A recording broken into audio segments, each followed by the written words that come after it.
Most of you from the Upanishads group know Guruji Shri Phani Madhav Garu. To the very few of you who do not, let me give a very short introduction.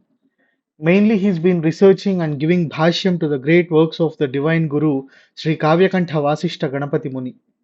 He's been the source of knowledge for us to discuss Pranava and Omkara, the difference between them, and the Tattva of Pranava while we were discussing Nadabindu Upanishad.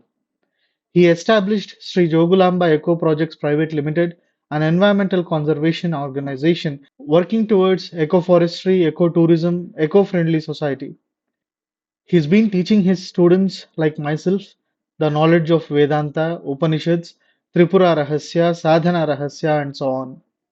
It is worthy to hail the name of Sri Avadhuta Polaya Tata, the Guru who inspired Phani Madhav Guruvu Garu. He is also establishing Sri Gayatri Tapovanam, a place free of disturbance from the materialistic world for sadhakas to do their sadhanas. Now, without any further ado, let us discuss the doubts we've been having during the past sessions and many important guidelines that Guruji has to offer for us. Jai Gurudev Guruji. This session today. Uh, it has been, very nice, a very appreciable gesture from Sarvajna, uh, asking me to participate in this group and join this satsang. So it's just, coming together and joining the satsang. So this is the wish of the divine grace. So before going into the session, I just wanted to make a point. I am taking this session from my car. I was actually traveling. So if you think that you are losing me, please prompt me. So driver will stop the car so we can continue the session. And yeah, that's all. So now we begin the session. So with the name of Sri Gurudev Smaran.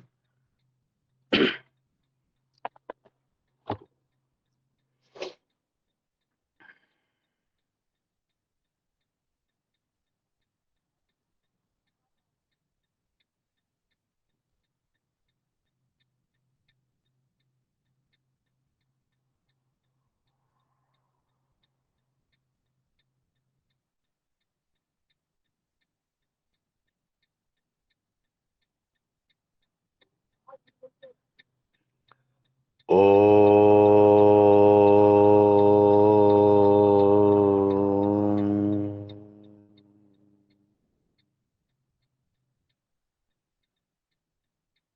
Om.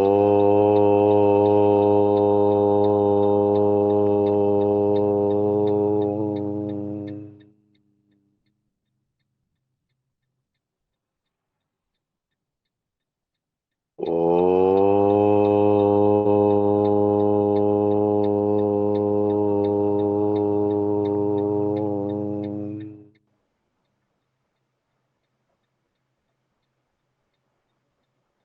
ब्रह्मणस्पतिर्भिजयते तराम् श्रीगुरुदत्तात्रेयाय नमः भगवन् महर्षि रमणाय नमः काव्यकण्ठवासिष्ठ श्री गणपति मुनये नमः सद्गुरुबाला त्रिपुरसुन्दरी गुरुदेव्यै नमः महन्त श्री जगदीश गिरी महाराजाय नमः भगवान सद्गुरु ओलय्य परब्रह्मणे नमः गुरुदेवा Om. So yes, what are the questions and what is the topic? So please establish the ground now. Guruji Pranam. The Pranam. first and foremost question that I had for many years is the moment I learnt of Sri Kavyakanta Vasishta Ganapati Muni and Bhagawan Ramana Maharshi, and the very first conversation they had between them. It is astounding to learn that Bhagawan Ramana Maharshi would not speak for 11 years straight, no matter who spoke to him, what they asked him.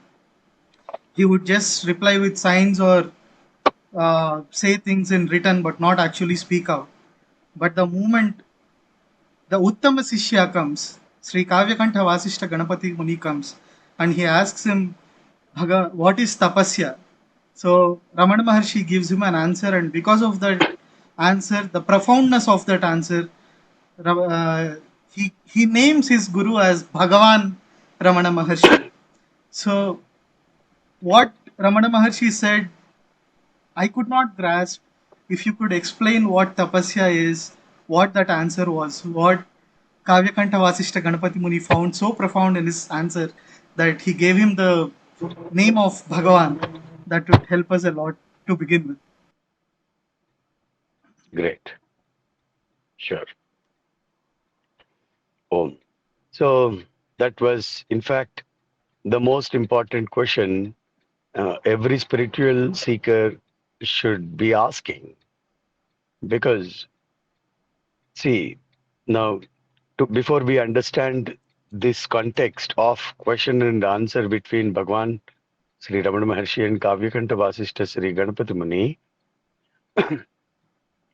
uh, we must understand the purpose of this question and uh, why this question. See, every man, every human being, obviously, definitely, they will have several questions with regard to their existence itself. When they compare their existence, when they look at their existence with this universe, how do I belong with this universe? Where from are we all born? How these objects in the universe came into existence? Who is the creator? Is there a creator? So this particular question that we get, series of questions, will put anyone on the track of this spiritual discipline. Spiritual discipline need not be religious. It need not be uh, labeled to a particular path. Every man is spiritual. Spiritual means a process of communication that happens with the inner being, spirit, spiritual. It doesn't need to be assigned to a particular religion or a particular path. But obviously, what happens is when they try to pursue in quest of answers for these questions, they find similar people already who have trodden the path, who have crossed, and who are there to help.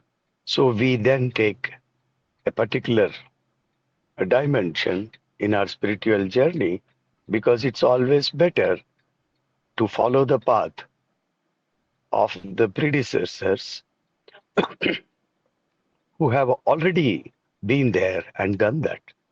So that's how the everyday activities in our life also guide us.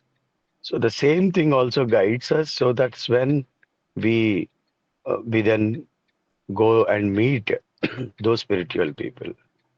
Now, this very pursuit makes anyone approach a guru and question. Kavyakanta Vasistha Sri Ganapati Muni. Ganapati Muni is not just an ordinary sadhaka. When we talk about the practitioner's level, he is not just an ordinary sadhaka. By the time he reached Tiruvannamalai and approached Bhagavan Sri Ramana Maharshi, he had several Devata darshanas too.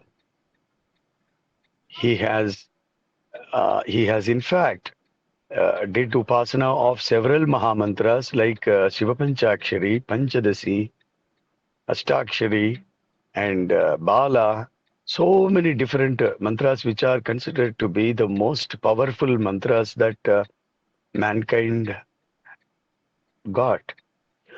So Ganapati Muni had several darshanas, like darshana of Mahadev in Nashik, darshana and prasada of Bhuvaneshwari in Bhuvaneshwari temple, and also he had the darshana of several devatas. By the time, he reached Tiruvannamalai and approached Bhagawan Sri Ramana Maharshi.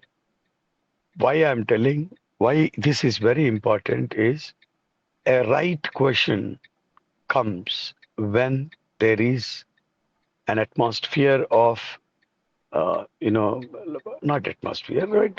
A tendency of that Suddha Sattva, then only we will be able to be, you know, approaching a guru and asking the right question which we need to ask. What happened with Ganapati Muni? Ganapati Muni was not satisfied with his tapasya. Everyone was telling around him, everyone, those who were around him, including his father, including his close relatives and those who observed him very closely from his childhood, were telling him that he is Ganapati's avatara itself, that he has Ganapati Amsa in him. But Ganapati Muni never allowed himself to listen to those words and be happy or satisfied because he always was in the quest. If I am Ganapati's Amsa, then I must be knowing it directly. I don't have that smriti. If I had that smriti of my Nija Rupa, Nija Tattva, then why am I not getting it? Why am I not experiencing that Ganapati Tattva? He is never satisfied. Satisfied in the sense he never allowed himself to be confined with what he achieved. He was always in constant pursuit of the excellence itself, highest of the highest. Let it take whatever tremendous efforts to be invested. He is ready. His tapasya was extraordinary tapasya. By the time he reached Ganapati Muni, he has done several crores of Shiva Panchakshari, not just 1 crore. Several crores of Shiva Panchakshari. Why am I telling again? I'm stressing this. He is not just an ordinary sadhaka. He is most matured. But still he has this dissatisfaction inside. This point everyone should remember in their spiritual pursuit so that their ego and their abhimana doesn't become their tremendous enemies. Always keep your ego at God by means of this kind of an attitude in tapasya. Don't compromise. You don't have the experience, obey it. Don't feel ashamed of it. Because several limitations in us will bind us and we be there like that because we are not letting these enemies go away, which are ego and abhimana. Abhimana means self impression, the impression that you got, and the self that keeps popping up, the mistaken identity which keeps popping up and obstructing your path. Everyone must learn how to be humble, meek, and down to earth like Ganapati Muni. When he approached any guru, he behaved just like a student, an ignorant sitting in front and asking the question. It is not to test the guru, but it is to know the secret with ardent devotion and respect. So, what happened when Ganapati Muni came to Tiruvannamalai? He was in Shivapanchakshari Diksha, right, at Nairutilinga. And what happened? He was constantly trying to achieve an higher state, but he is not able to reach there. Always there was some kind of an obstruction, and he felt that he needed some guidance, something. So he was not able to uh, go, means cross that particular barrier. This is called as the most crucial step in tapasya. There are seven jnana bhumikas in tapasya, seven jnana bhumikas, and this happens to be the middle one, which is very difficult to cross. You will cross only when you let your ego go away. Immediately in his heart shined a spurti that will Brahmana Maharshi, Brahmana Swami, is he the one, Stulasiras? Is he the one? The moment a thought about this Brahmana Swami came, his previous encounter, his previous meeting with Brahmana Swami came into his mind. How he met Brahmana Swami, how he explained Suklam Bradaram Sloka with perspective, how he gave the meaning of Suklam Bradaram in perspective of Ganapati and Vishnu.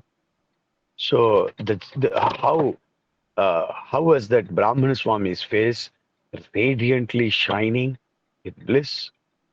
And immediately he decided that he should go to Brahmana Swami and meet him.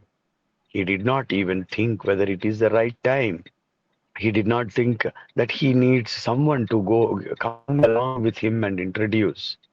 So he immediately rushed to that Arunachala hill. By the time he approached, luckily Arunachaleshwara re- has clearly arranged a very ideal environment there because Palaniswami was also not there to disturb, and because it was Kartika Masa or Kritika Nakshatra, everyone was in the temple, all the devotees. No one was there with Ramana Maharshi. So he went there, and immediately, the moment he reached there, Ramana Maharshi was also sitting outside as if he is waiting for him. He went, he prostrated on the feet of the greatest master ever, and with smiling face, Ramana Maharshi blessed him. He stood there with his hands like this and asked, "What is tapasya?" See, a man who has done great tapasya for several years was not satisfied with that, whatever that he has achieved. And he is still asking now after those several years, what is tapasya? Now, this particular question itself is the most beautiful question anyone could ask the real Siddha Purusha. Once you know the secret of what is tapasya, half your journey is covered.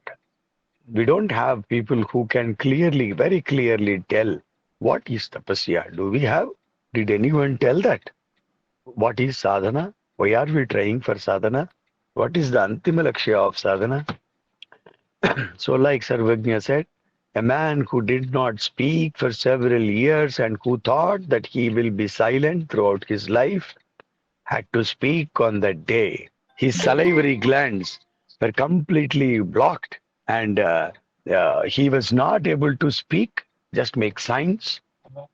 And such a situation has completely changed on that day. It is nothing but Arunachaleshwara wanted Ramana Maharshi to begin talking. So, this particular thing, that what is tapasya, this question was answered by Ramana Maharshi in, I think, 1 2 minutes. He took time.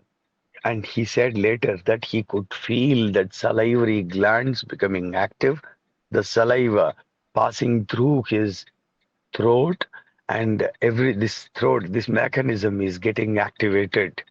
He said later that he could feel that process happening in his throat.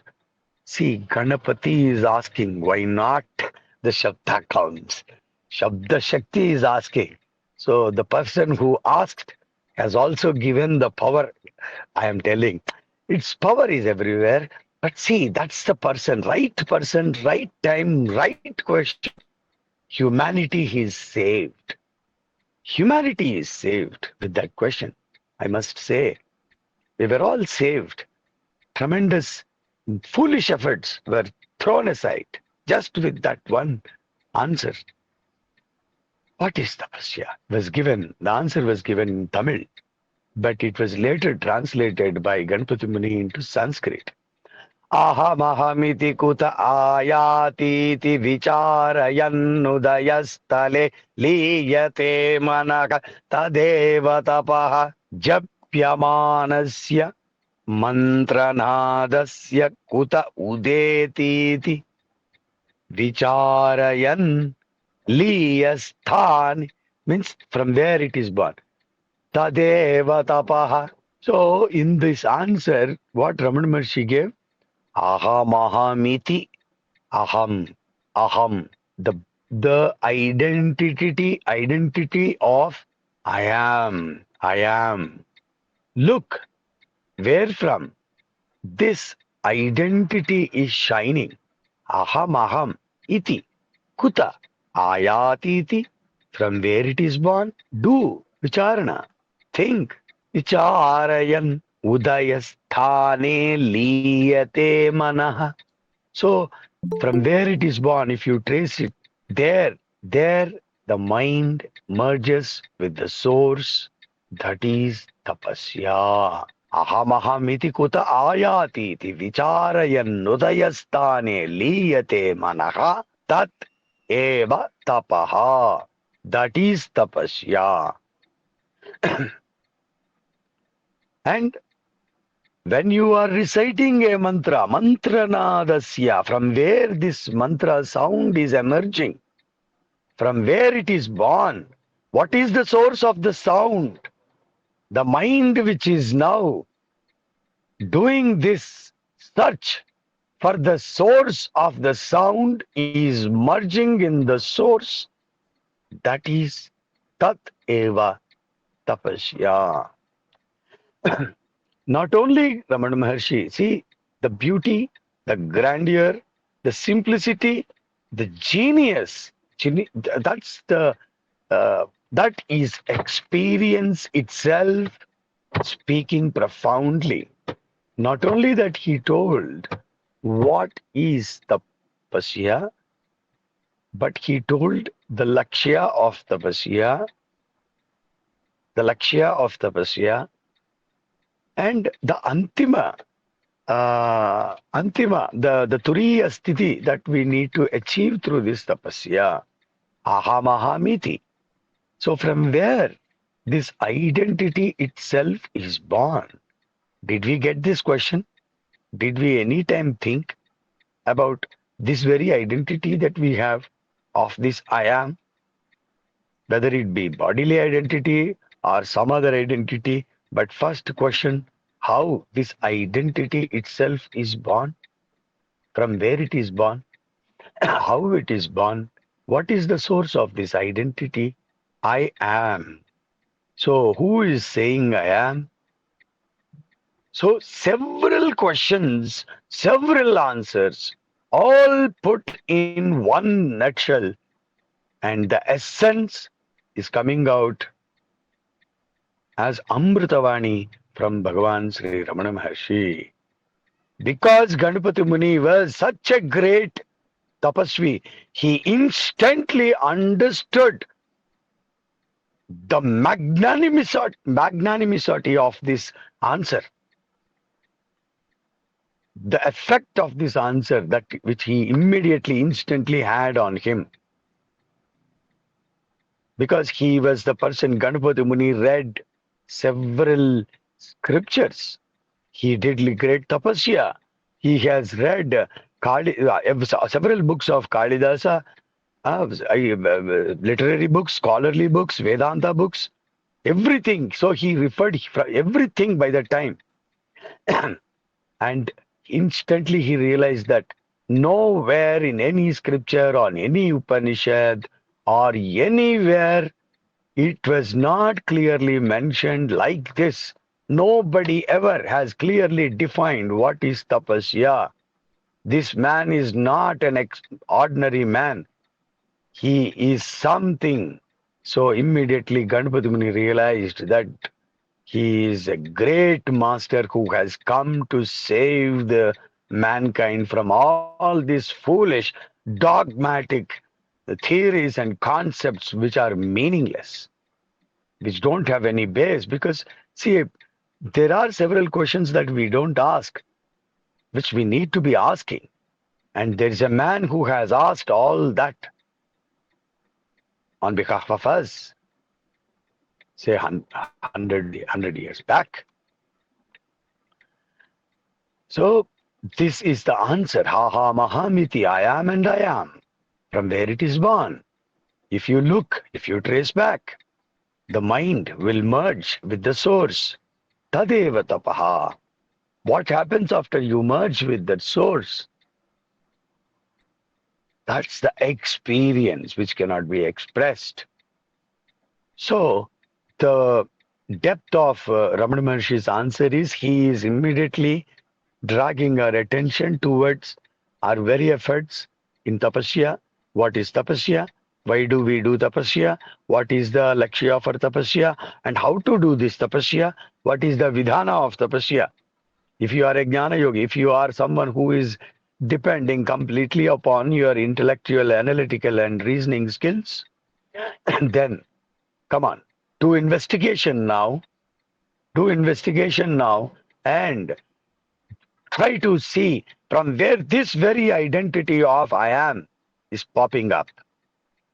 Who is saying I am? Direct path. You don't need any theory. You don't need any religion. You don't need any concept. You don't need to imagine that you exist because you already believe you exist. You experience your existence every tiny fraction. And what else you require? You don't even have to close your eyes. Just put your faculty to investigation. Engage it in that investigation. Try to go back, see where from this I am, this identity is born. You will merge there. So he is giving the path. And the second, if you are someone who is already well versed with mantra japa, mantropasana, or bhakti marga, or anything, because when you say bhakti, definitely there is mantra. So whether it is name, smarana, or mantra, or anything, any kriya, or anything, it comes to the second. From where? From where this sound is born. Mantranada is born. From there, what is the source of this sound? Did you ever think of this? How is a man able to produce sound? So, when you trace back, when you go back to the roots, you will merge with with the source. So, in these two ways, one can go back and trace and find out the original source of all this all and merge with it. That is tapasya. So he is telling what is tapasya, not to achieve anything else other than this. So even that is said. Even what is tapo lakshya and what is the phala of tapasya is tapasya means. So you can now strike off everything else which doesn't fit into this. Tapasya means, what is tapasya? Tapasya means to realize who you really are. There, there begins your job, there ends your job. So he is now striking off everything else, that which doesn't fit into this. If someone is saying, what is tapasya? You will go to Vaikuntha. You will see Shiva there. You will see Kailasa. You will also meet Vishnu. If chance be, you will meet Narada there. Is that the purpose of tapasya? Still wandering among the imaginary worlds. So he is striking off everything else that is not fit into this. What is tapasya? Tapasya means aham mula anveshana, that's all. Nothing else. Nothing else can be tapasya. So see the beauty of the answer. That is what is the mesmerizing factor for Ganapati Muni. Ganapati Muni never listened to such an answer. Just imagine now. Imagine a man who happens to be having his father as his guru. So he definitely would have asked his father. He definitely would have asked his grandfather in Varanasi and several other people whom he met in his travels. So he must have observed several people. He never found any person who has given such a beautiful answer for such a beautiful question? So that is the reason why Ganapati Muni immediately decided that this man happens to be an avatara itself. Otherwise, it's not possible. Yavad Veda Vedanta Sara he has put in this, and he is giving the essence. So my several years of hardship is reduced now. So only thing I need to do is focus on where from this, and when I do japa, I need to do this. Ganpati Muni was very, very clear from that day. This is what I keep stressing people to pay attention to. If you don't pay attention to this very transformation of Ganapati Muni, when he listened to this answer, you didn't understand Ganapati Muni at all. You are not even allowed to speak about Ganapati Muni. I am very, very clear about it. If you don't understand the parinama of tapasya that a man has gone through, and you still look with your egoistic eyes, or your dumbfounded brain, or the layers that you have in front of your eyes, and keep labeling a person that he is a great tantra, he is a great that, he is a great this, then he is now a great scholar. Yeah, you don't even understand Ganapati Muni at all.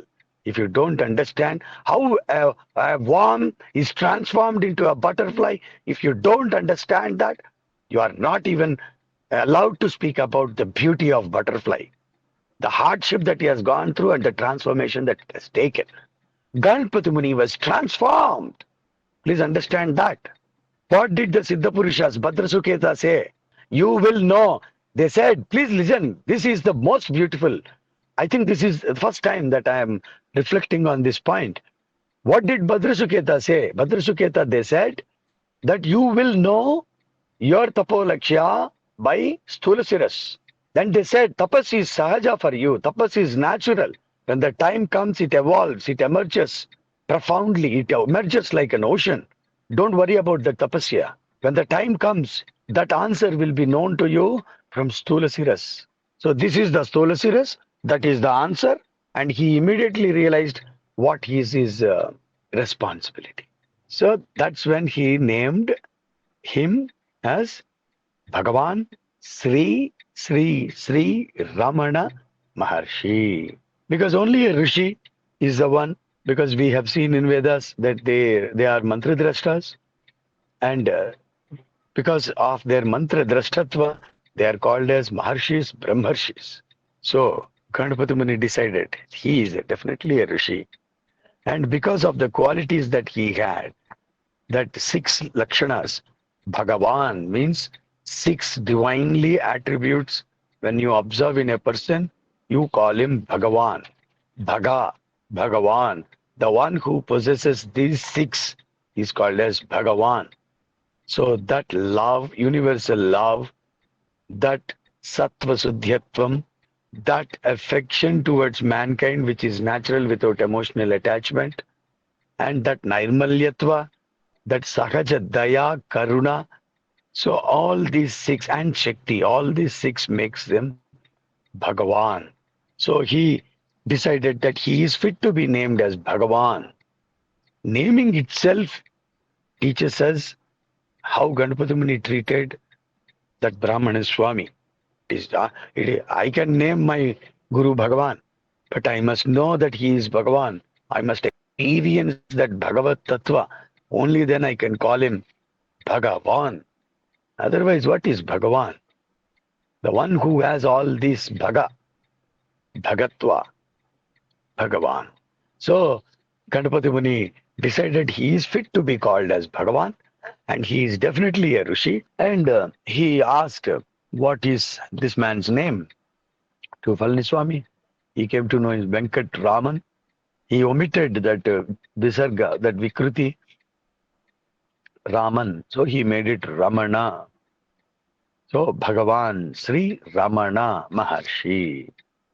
So that's how he named. This is the answer. I hope I was able to establish a clear picture about this questioning and answering, this context, and the and the prominence of this question and answer.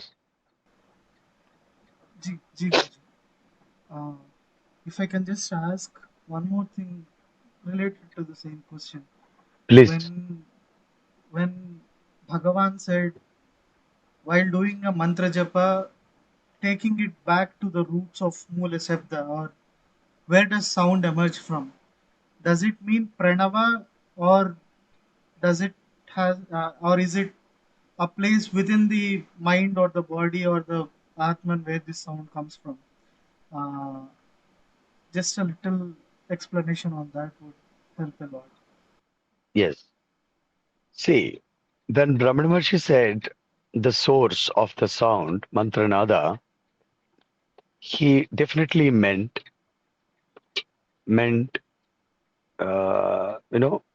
the state of pranava. He also clarifies it later in his answers given to several devotees about this pranava. And what is pranava tattva, which is also very clearly explained in Dakshinamurti tattva. So Ramana Maharshi quoted Dakshinamurti tattva, and I'm just establishing here pramanas. He definitely meant pranava.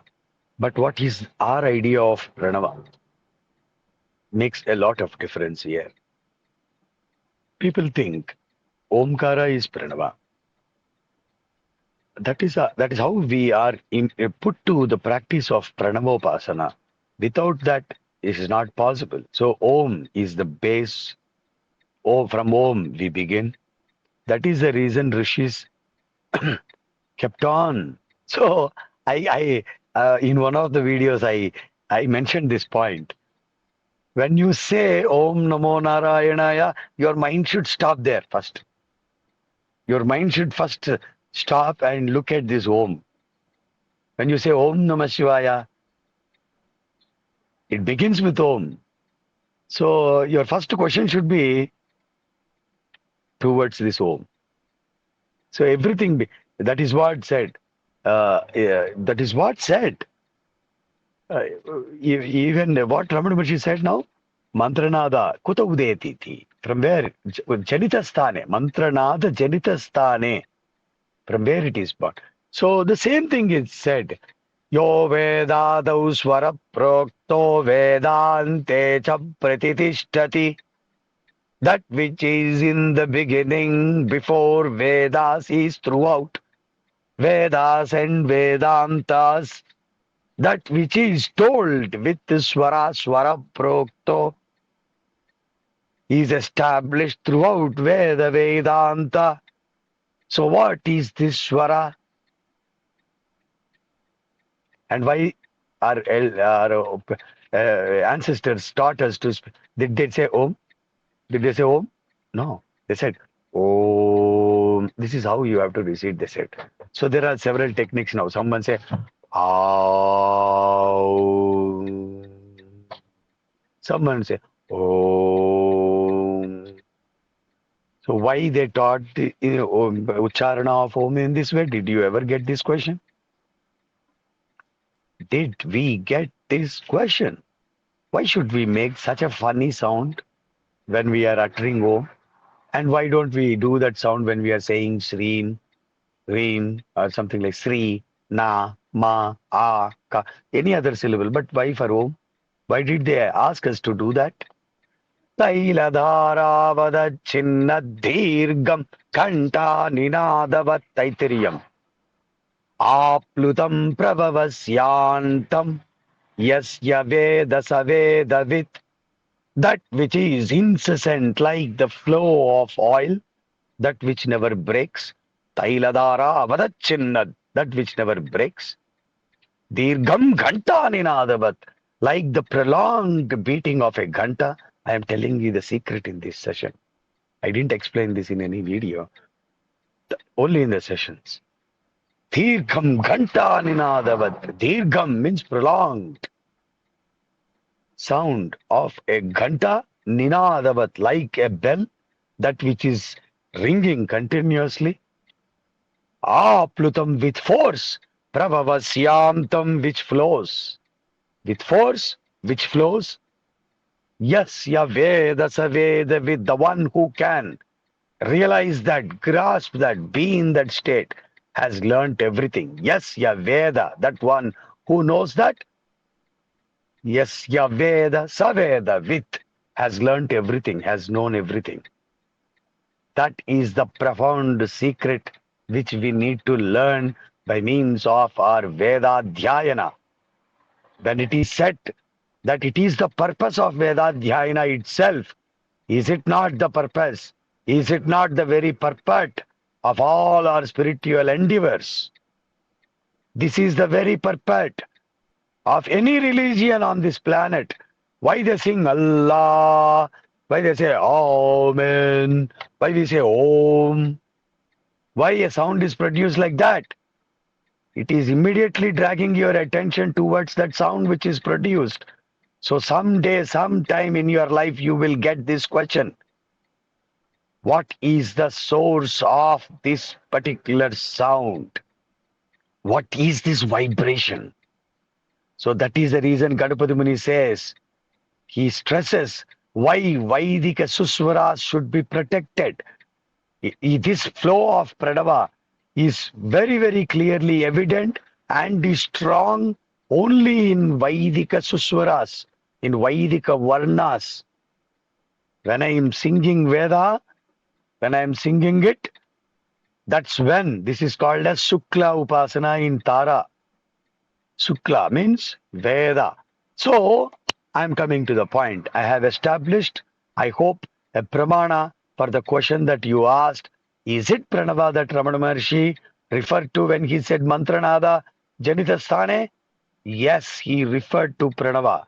And that Pranava doesn't stop with the syllable Om, which is just a symbol that with which we realize that we are, in fact, praying, in fact, trying to reach to that higher state of Pranava by beginning at Om. So Om is the stepping stone from where the journey begins, and from there we go into Tapasya.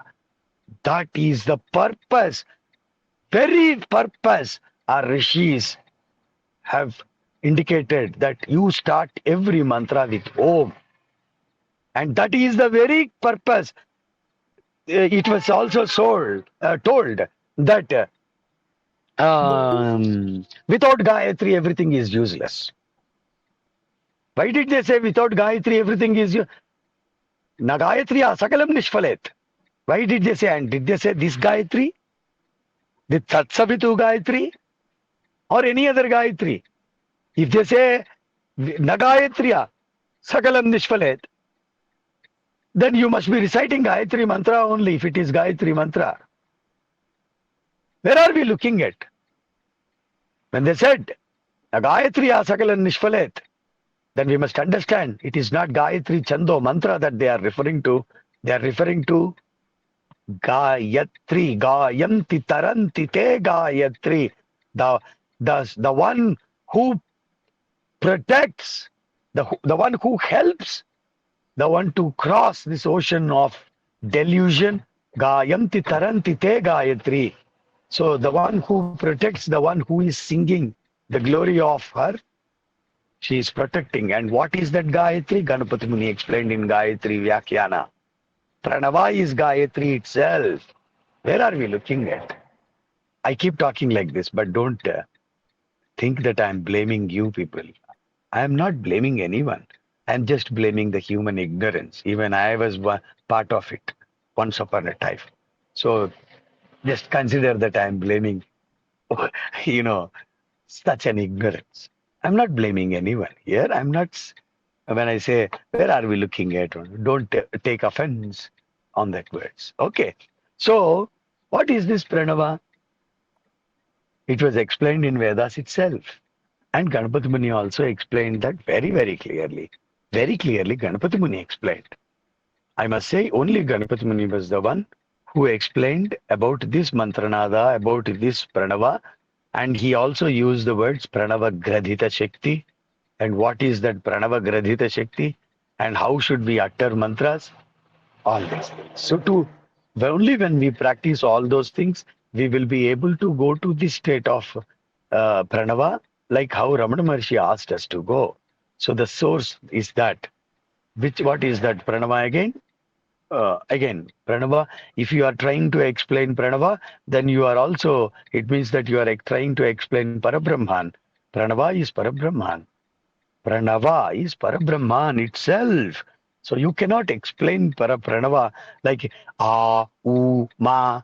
This is just, I'm telling you, this is just, the Khandita Pranava. This is Khandita Pranava. But the answer which Ramana Maharshi gave is Akhanda Pranava. Taila Dharavada Chinnat, Akhanda Pranava. Even when you take these four walks, Para, Pashyanti, Madhyama, Vaikari, Vaikari is broken. Madhyama is also broken. Pashyanti is also broken. But Para is the incessant flow.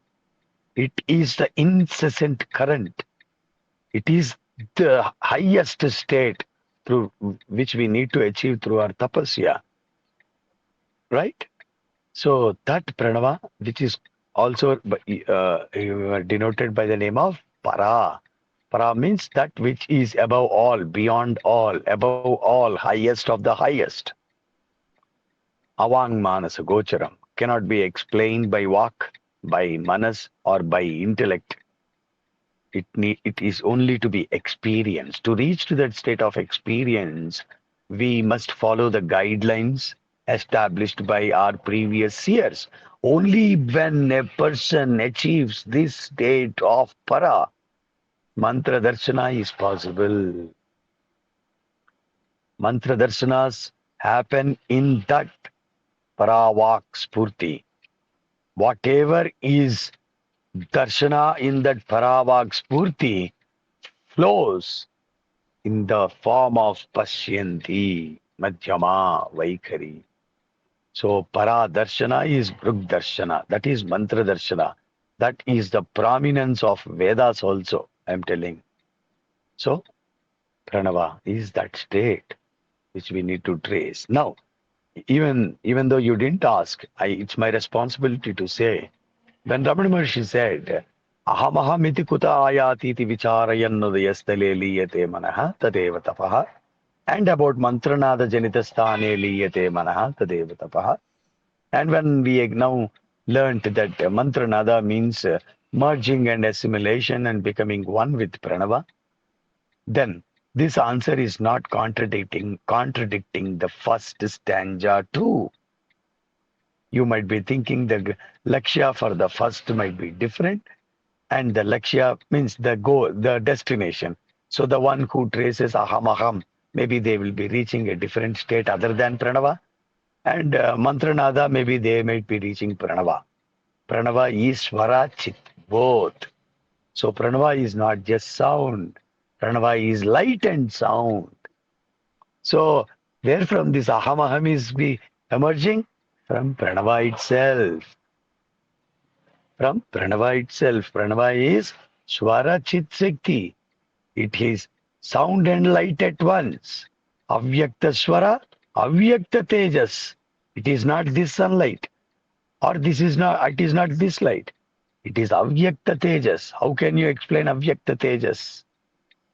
So from that avyakta tejas is this identity born. So in both the ways, in both these means of your pursuit to the final destination, you are in fact reaching the one uniform goal. You are not deviating. That is what you need to understand. Hope I was clear about this. Any other doubts regarding this? I cannot put into words the profoundness of the answer that you gave. Uh, I had been looking for an explanation for so long now. Okay. If I may just put what I understood into words, by the end of tapasya, both the sadhaka and the mantra become obsolete because the sadhaka is looking for the source of the self and the mantra is going into the root of the sound, which is pranava. So essentially both these are becoming obsolete. The sadhaka and the mantra itself are becoming obsolete, and that is tapasya is what I understood. If I am wrong, please correct me.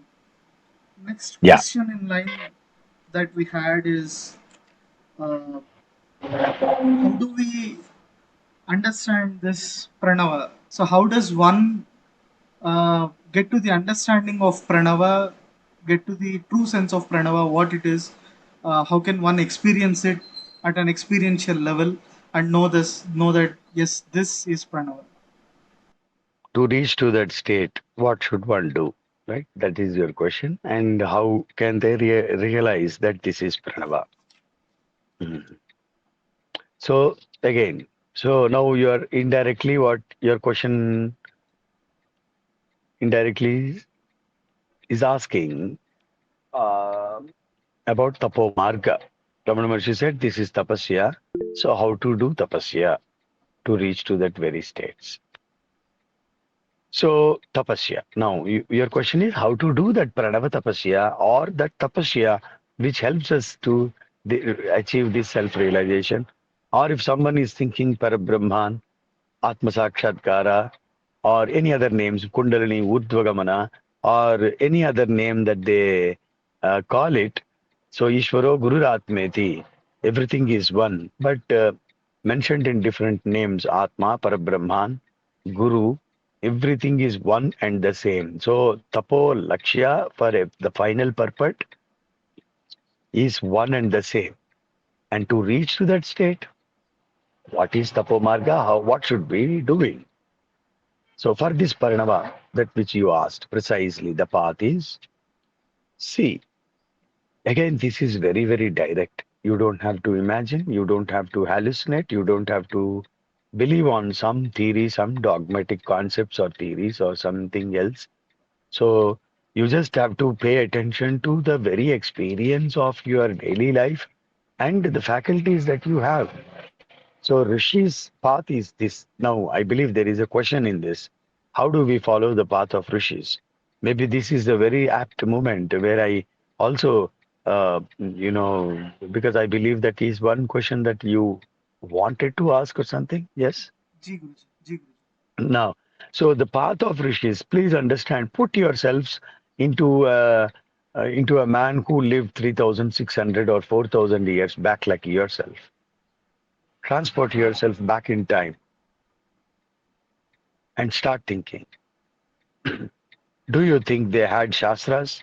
Do you think they had Vedas then? Do you think they had any other means temples, yatras, Puranas, or anything else? How were they able to achieve such an highest state of excellence? Ignorance is a gift. Ignorance is a gift.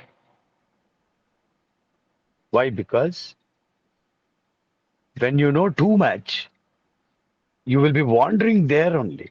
When you don't know anything, you will start as if you don't know, and you start looking at what you already have to begin your journey.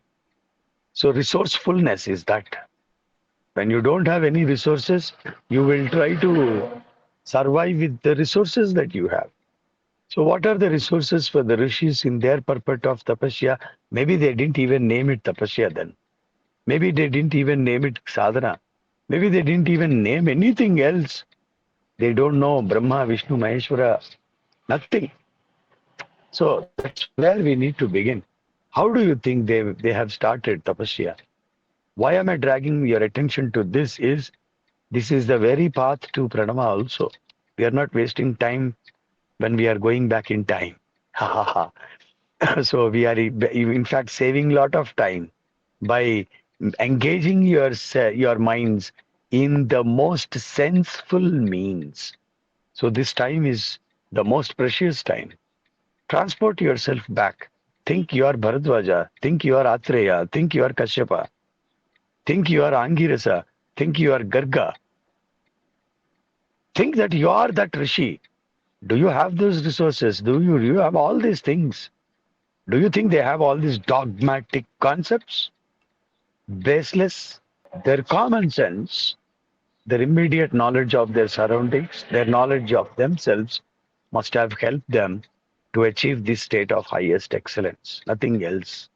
So they are free from foolish concepts, hallucinations, imaginations. They're free from all mistaken learnings. They don't have to unlearn anything. They are clean slate. So where from they must have begun? They must have definitely begun from their prana itself. They did begin with their prana itself. Taittiriya Upanishad. So that's where Upanishads come. What is the who is Parabrahman? What is Parabrahman? Means what is the highest of the highest? How do we know that? So in that due course, it is mentioned. So where from they would have begun is here. First looking at what they possess. So now comes the question. How are we able to produce sound? From where from? Where from is this sound produced? How did we get the ability of producing sound? What kind of a friction, Garshana, is happening to produce the sound? Because we know that sound is produced by means of Garshana between two objects. Sound cannot be produced with one hand. It needs second hand also. So when an object is producing sound, it must be having some kind of a disturbance by another object. Science teaches us vibration, sound, or an object which is producing sound need to have a vibration inside. So the humming, buzzing sound is produced. So our general understanding from the surrounding nature teaches us that sound is produced in different means and ways, and different animals have their different kinds of sounds, that ability that they can do.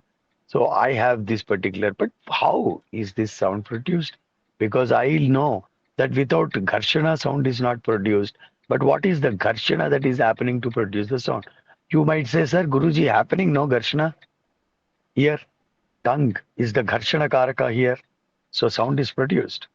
But where from the raw sound, even before here, where is that sound produced? How is that sound produced? How is that Garshana between what two objects this Garshana is happening? So when you go back and think, your very ability of producing sound, I am not basing this answer on any concept again, your natural experience, everyday physical experience. When you go back in your questioning like this, you will now see when you turn your focus, your concentration inside, this is the Rishi's path. Inside, so I am producing sound. So a syllable, something is uttered. Now this utterance is happening here. Before this, there is a raw source. That raw source, I am modulating here. Intonation modulation is happening here. But that raw source, do I know that raw source? Can I listen to that raw source? Am I listening that raw sound? It could be any sound.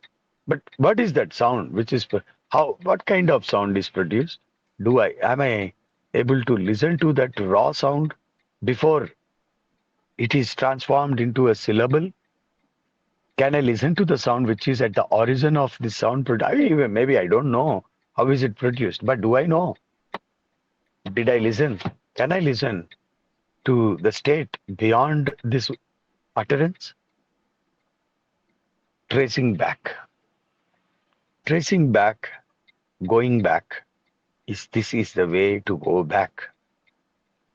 So when you do this search, obviously what happens at one point, you will experience that incessant, not incessant, in this state it is not incessant, maybe it is intermittent sometimes, but what happens is you will experience that whenever you want to speak, there is a vibration which is produced, and after that there is a sound which is modulated. So this is how you go back. To do this particular upasana itself, rishis, how they did the tapasya, the same thing. they taught us by means of their uh, sutras that they gave to us. And this is itself called, in fact, called as Udgita Vidya. This is called as Udgita Vidya. And in Tantric Upasanas, it is called as Tara and Matangi. Tara, Matangi are Shabda Pradhana Vidyas. So this is how they gave these Vidyas to us. Final purport of every mantra is to do the mantra japa to this particular pranava state and merge with this pranava state. That is called as a state of angri, which we reach, called a state of brahmanaspati. That is the state. So to do this, one need to pay attention on the observation of this sound itself.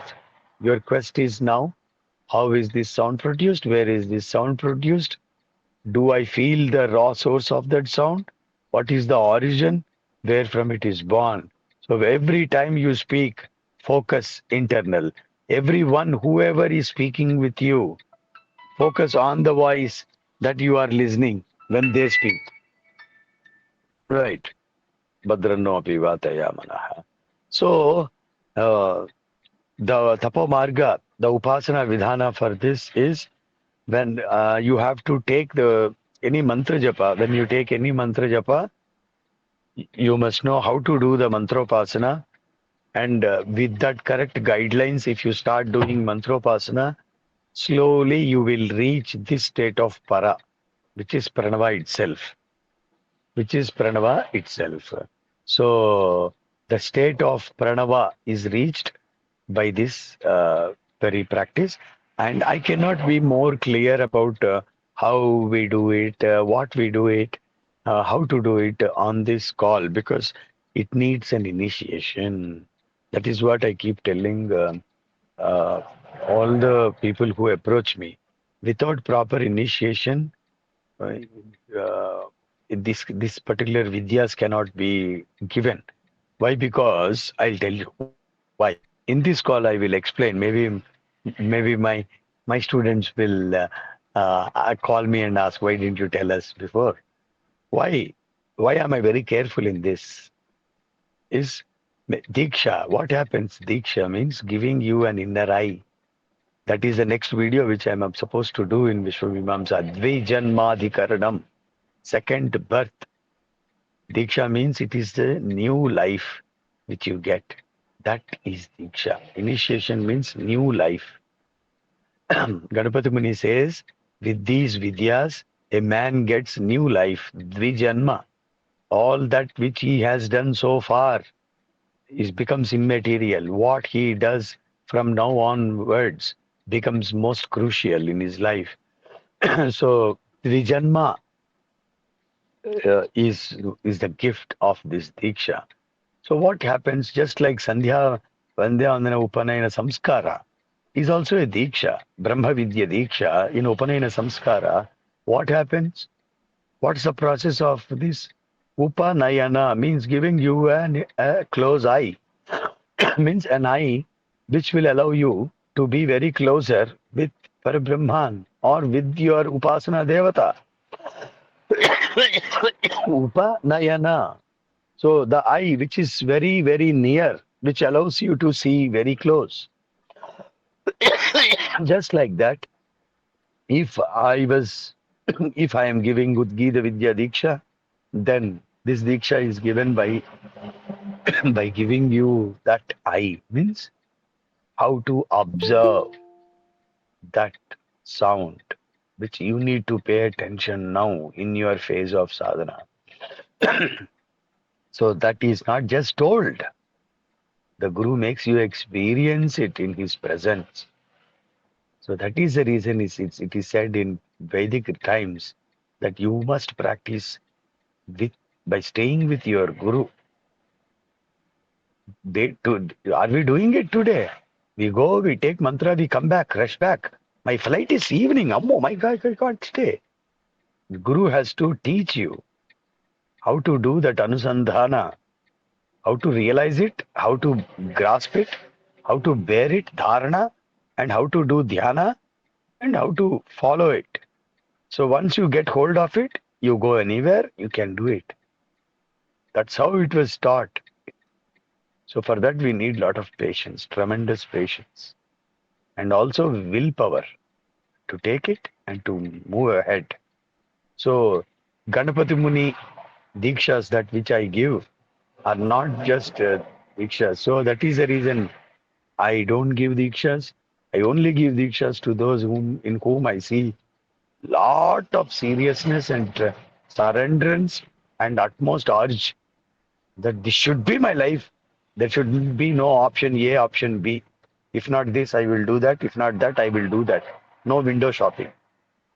It needs a lot of commitment, just like how Ganapati Muni is committed to Ramana Maharshi. So he never deviated the path.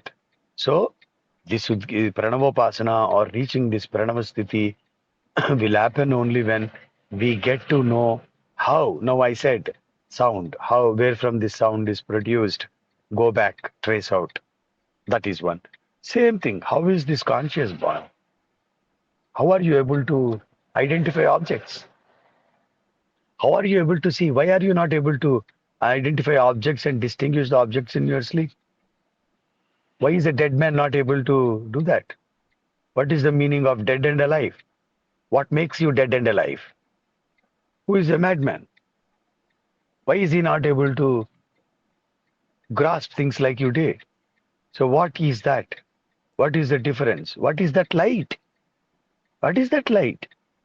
So, what is this telivi, this jnanam that you have? How are you able to acquire knowledge? How come you have came into the possession of this power? Did you create it? Did you know the origin of it? What is the origin of this consciousness? What is the origin of this very, very power that you possess to gain knowledge?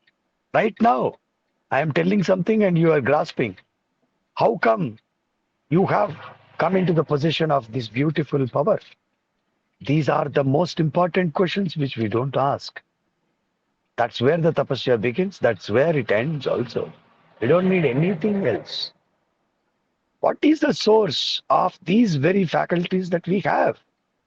Sound, light, consciousness, ability to get this sparsha, ability to breathe, ability to do actions, ability to do all these things, ability to aspire and achieve. That itself is a very, Ramana Maharshi says, is there anything, any being in this universe that which can proudly say, I am? Is there any being? See, any being. Can any being say, I am? Only man can say. What is the energy in him which is making him claim, I am? Let it be ego. But in the first place, how come this ego came up? And like a king, it is dominating. I am, it's saying. Is there any being in this universe which can say, I am? Where from this very ability of I am, claiming I am, is coming in us. So the source of these very, very simple things, we take it for granted that a man has all these Sabda Sparsa Rupa Rasa Gandha. Okay, I got these powers. They don't even think that these are powers. Sorry. They think that these are natural. A dog can do that. A bat can do that. It is God's creation. But they never question the ability that they possess. Always, Dorapu Kondalu Nunupu, they say mountains at the far look very, very beautiful like carpets which are laid so that it can roll from top to bottom. But when you go close, you will know how are these mountains. So we always rush towards things which are very farther, thinking they are very, very comfortable. We lose things sight of the very, very intimate things which are very, very intimate for us. Life force. Where from this life force is coming? What is the meaning of a dead man? What is the meaning of an alive man? What is this life force? Can we see this life force? It came, it went off. Where did it go? Where from it came? What is the experience of the life force? What is the origin of the life force? Prana Shakti. So, Rishi's path is this. Rishi's path is completely free of dogmatic, meaningless theories, concepts. This is what I understood. Even if they are not that, for me they are that. They are that. That is the reason I always keep rishis. I give rishis the highest place because they are the real legends who taught humanity how to think, how to act, how to achieve, how to prosper. That's what Ramana Maharshi says. Realize yourself. Look at yourself and do what you want to do. Who is stopping you to do anything that you want to do in this universe? So, what tyaga, what renunciation you have to do? You don't have to renounce the world. You don't have to renounce the family. You don't have to renounce your jobs. You don't have to wear saffron clothes. You don't have to renounce anything else. You just have to renounce inner ailments, inner adversities which are blocking your path. Renounce. Na karmana, na vrajaya, na dhanena, tyage naike amrutatvamanasu. Upanishad. What tyaga that you need to do to achieve this immortality? This is the state of immortality. There is really no birth, no death for you. Please believe this. You are thinking that you are born, so you are thinking that you will die. You are neither born, you are neither dying. You are immortal. Only the idea of I am born is taking birth. Only the idea of I am dying is dying. That's all. Illusion. You are always same. You never move, you never come, you never go. You are already there, you are always there. Changeless. So to reach to this very state, rishis have done tremendous tapasya. So what is that tapasya? Inner reformation. Oh my goodness, my foolishness. I thought I am body. Oh, I am beyond that. I am not just this body, I am all this. I thought myself, just this body, my beauty, I am all this. So for that, they have unlearned, they have renounced what they are not. They became what they are. Otherwise, do you think it is possible for them to achieve such a great achievements in the history of the mankind? Even today, we are not able to find the answers how they built such a magnanimous structures or such a beautiful compositions or such a beautiful achievements in every field, every discipline of life. You take any discipline, two people keep talking about rishis, but do they really know who is a rishi? Dogmatic theorist, and we name them to be rishis. No. So, how to live a life of a Rishi being in your life, doing what you are doing right now? Whatever that you are doing right now, you don't have to change anything at all.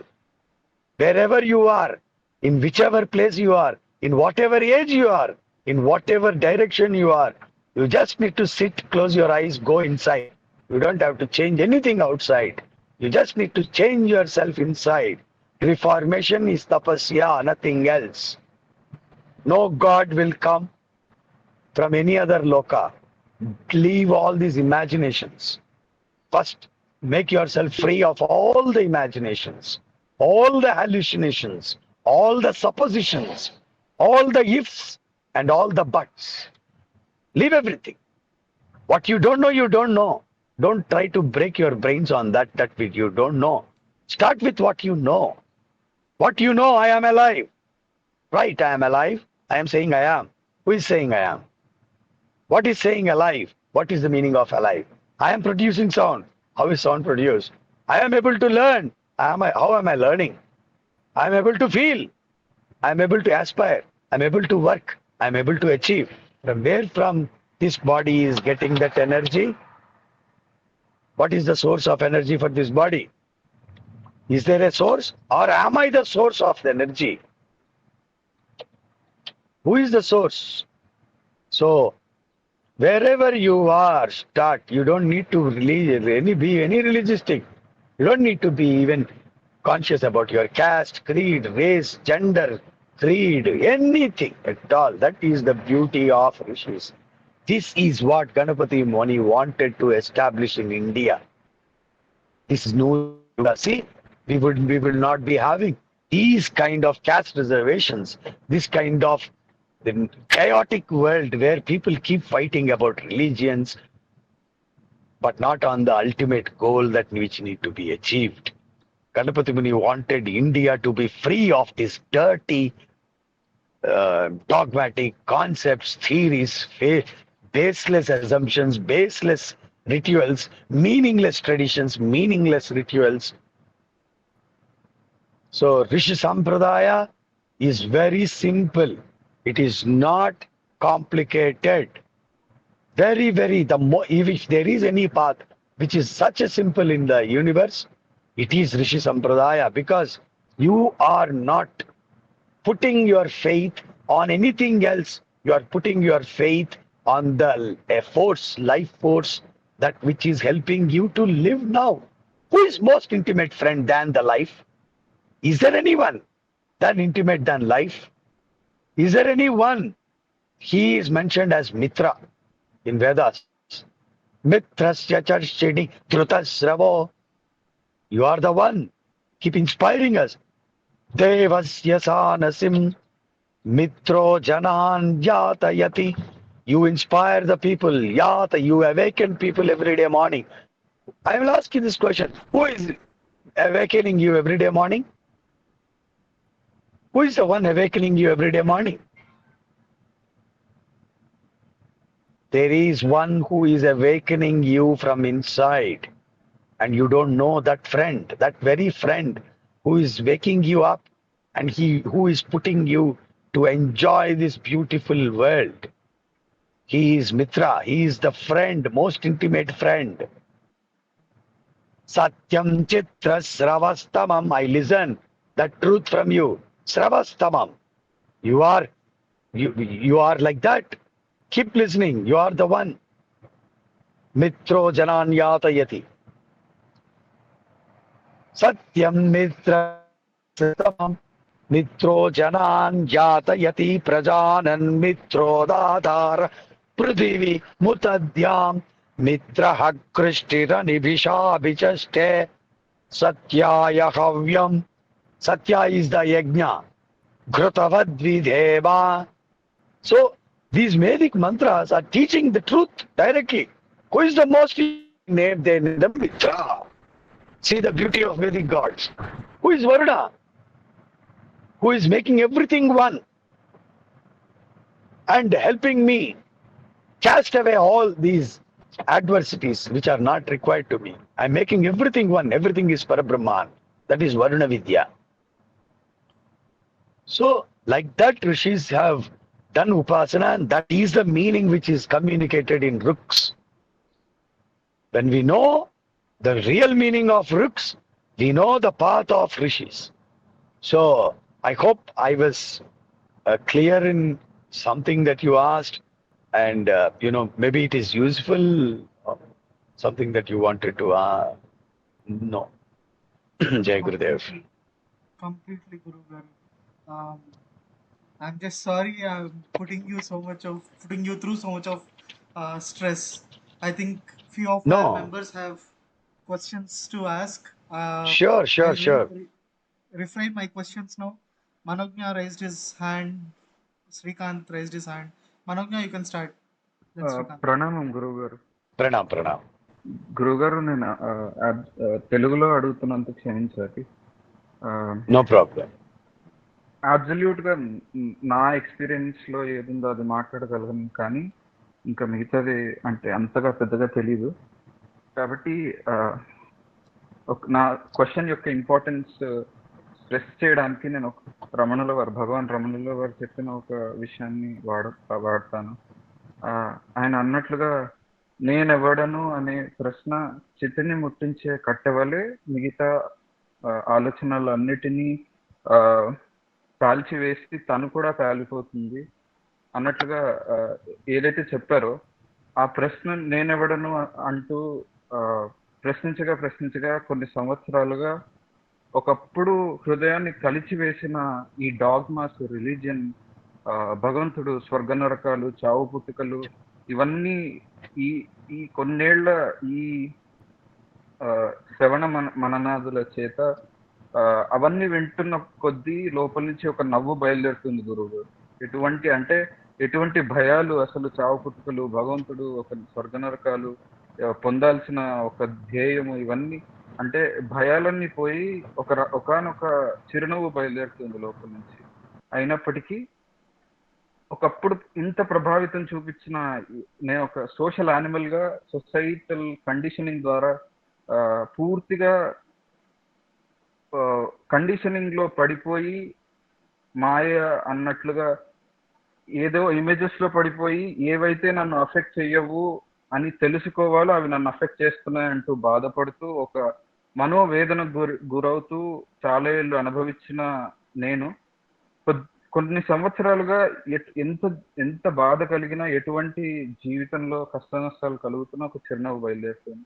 అయినప్పటికీ ఎంత తర్కము, వేదాంతము, ఋషిప్రోక్తమైన ఈ వేదాంగాలను అధ్యయనం చేస్తున్నప్పటికీ ఎంతసేపు జ్ఞేయం అనేది ఒకటి ఉంటూనే ఉంది గురువు గారు.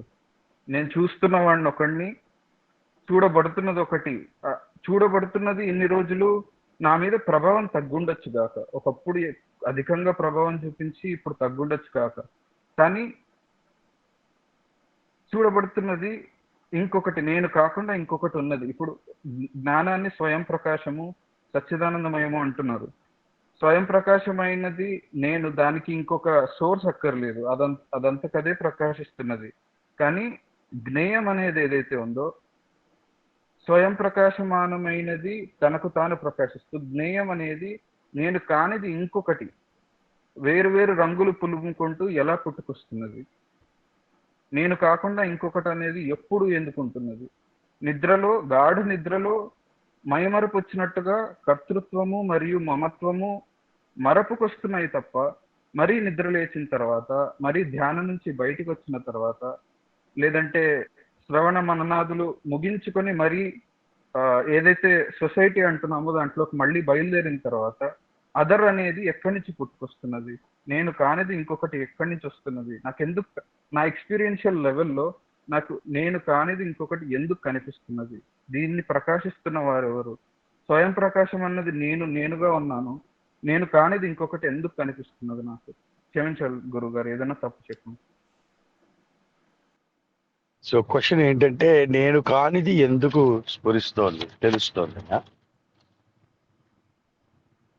అవును గురువు గారు. Good good. సో అసలు అంటూ ఎక్కడ జరిగింది, ఈ రాంగ్ ఎక్కడ జరిగింది, మిస్టేకన్ ఐడెంటిటీ అనేది పొందడం ఎక్కడ జరిగింది అని కూడా అర్థం చేసుకోవచ్చు.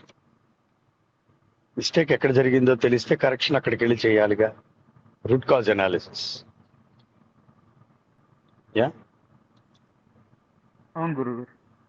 రైట్. సో ఇప్పుడు ఏంటంటే, గుడ్ అబ్జర్వేషన్. మనం ఏ పని చేస్తున్నా, మనం ఏం చేస్తున్నా, మనం మాట్లాడుతున్నా, ఏం అంటే ఎనీ యాక్ట్, ఎనీథింగ్ కనుక జాగ్రత్తగా అబ్జర్వ్ చేసి, చాలా క్లోజ్ గా అబ్జర్వ్ చేసి చూస్తే కనుక we see that there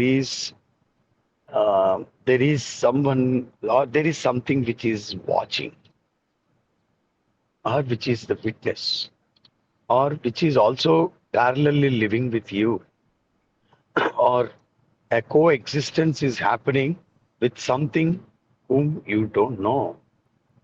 What is that? Because every time you are giving answer, for example, it is very, the power of lies. See, what is the power of lies? When you say truth is good, truthfulness is good, but the power of truth is known only when you know the danger of lie and the lesson that you can learn from lie. Lies can teach you lot of lessons. Mistakes can teach you lot of lessons. Whenever you try to speak a lie, just closely observe, but don't try to do that consciously. Guru Garu asked me to say a lie. No, but when you, in the rush of it, in your office, in your everyday duties, or a lie which you, a casual lie that you keep telling to your children, that you will definitely buy them a toy today, or that you will take them outside, something like that. See, there is an inner prompting or an inner voice or an inner intuitive spurti which pops up and says that a contradictory statement is being pronounced now. So, so it's not identical. What is not identical? The inner voice and the outer voice are not identical. So you can listen to two voices here, or rather, you can observe two things here. One is the lie which is spoken with your mouth, but the truth which you feel with your heart. The truth that you know that you are speaking lie. So this is the opportunity for you to see that there is a witness inside.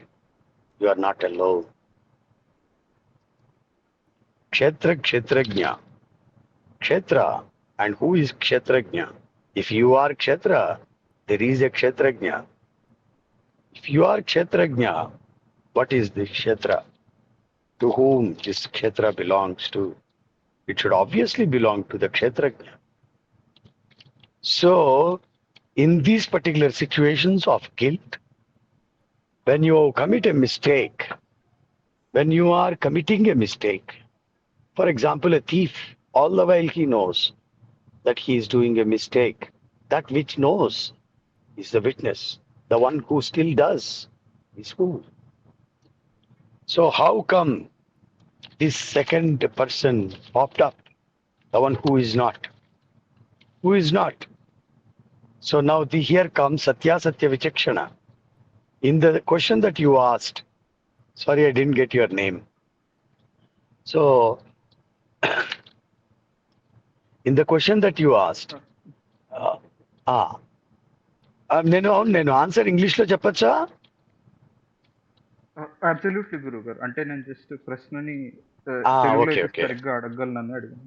Very nice, very nice. So, in the question that you asked comes another thing, Satya Satya Vichakshana Vivekam. So, in these two, when we pay close attention to, we will come to know that one in these two identities, one is continuous. Even when you sleep, even when you are awakened, even when you are dreaming, even when you are any state, you will see that one particular among these two is continuously present. But the one who is claiming himself with this body and this world is not continuous. He is sometimes coming up, he is sometimes going out. But there is someone who is continuous. So in this situation, whom should you believe to be permanent tenant of this house? Ha ha ha. Who is permanent? So the one who is continuous obviously is the permanent one. The one who is coming and going is a visitor. This bodily identity is just like a visitor coming and going, but the one who knows that who is coming and going, one who prompts, one who is listening, one who is witness is all the while known to every person. That is what Ramana Maharshi said. People say they don't know, but they all know. Nobody is ignorant. Nobody is ignorant of their self. They know. But the only thing is they think they are something else. Mistaken identity has become so strong that they are not able to decide which is true, which is false. Having said that, now I'm telling why this came into existence first place. Why did I have to now? Why did I have to fall into this jeopardy of deciding which one to eliminate and which one to keep, which one is permanent and which one is phasing, temporary? So why do I have to go through this headache? The mistake happened. Where did I do this mistake? This particular mistaken identity pops up only because of strong tendencies. Vasanas called. What are these vasanas? These vasanas means a previous state of a strong desire. For example, how is this vasana acquired? Impressions that are printed on your mind. The more stronger the impression, the more stronger. For example, impression with respect to your job is very strong, becomes very stronger. Other things become, you know, less priority. So vasana balam, this vasana. How come you came into acquirement of these vasanas? So where did this drama begin? All these things. So again, we will go into a questioning of what is the beginning? Is it the seed? Right. So the only thing that we need to now pay attention to, don't even go back to previous Jarma. That which we don't know, we don't know. So let us not even imagine that we had a previous Janma. Maybe we had, we don't have. It doesn't have making any difference now. And it is not going to make any well, we are not going to get any benefit of your previous Janma. So previous Vasana. So the answer of Vasanas, karma, forget about all that. Where did this mistake happen? In this life itself, let's see. This mistake happens the moment you come out of your mother's womb and acquire the knowledge of your surroundings. I keep telling this. Do you know your childhood? Do you know your infancy? Do you remember the instance of your infancy before 6 months? So the moment you are born, from there till 6 months or 9 months, do you remember anything that you could have done in that 6 months to 9 months? Do you remember? Give me answer, please. No, లేదు no, గురువు గారు. Guruji. No, we don't remember anything. Why? అక్కడ నేను Is that నామరూపాలు అనేవి is definitions that అనేవి not ఇంకా you? Create అవ్వలేదు. Is that not you? అవును గురువు గారు. Definitions create అవ్వలేదంటే అక్కడ క్రియేట్ అవ్వలేదు. మనస్సులో. Right. So after you have grown up, you are giving this answer that that time this mind was not, able to. Even I don't know whether there is mind or not. You are giving this answer now when you came into the possession of mind. So a simple answer is you don't have mind. Only from when you were, you started using this mind, the differences started coming. You are saying that no definitions, so no grahana shakti. I was not able to. So, do you have mind? One answer there. If you had mind, what is the state of mind? You don't remember. You can't answer. Correct or not? Something that someone wants to add No, here. sir. No, sir. I'm saying what you said was correct. We are answering your question. So what I'm telling here is, so we created this unknowingly. Forget about previous lives, all that, because it is the most gibberish topic. You neither go that side, you neither come this side. And there is no benefit of that theory, and it doesn't change. What difference could it make if you were the king of Mysore in your past life? Will that change anything now? What is going to happen if you were Indra, like in Purana in the past life? Will that change anything now? You have to accept what you are now and the ignorance that we are going through. So the mistake is happening here in this life. So that's what we must accept and agree. So when we were born from the mother's womb, we don't remember anything. We don't recollect anything, but we existed. We existed 110%, and we were the center of attraction. Not like this now. We were the center of attraction. We were the king, prince, princess of the house. We were completely surrounded, completely engaged, but we don't remember. We played with hundreds of toys. We don't remember. We don't remember whether what we ate. So a baby doesn't even know the face of the mother, name of the mother or father, name of the place where he lives. No, nothing. But he existed. He is existing happily, and he is experiencing every moment. And also when there is pain, he is experiencing pain and he is crying. When he is hungry, he is experiencing. So body is there, experience is there, but the recollection of the experience is not there underlying. State of jnani and state of infancy, one and the same. So what is the difference? It popped up. The moment you were born and slowly you start acquiring the knowledge from the surroundings. This acquirement of knowledge, this grahana shakti is by nature, it is predominant in every human being, every being, not every human being. Grahana shakti we call. So this grasping, grahana shakti, with this grahana shakti, you keep grasping from your surroundings. So you keep looking at people naming, claiming themselves with a name, with a place, with a body. Oh, I must also do the same thing. I too have a body, right?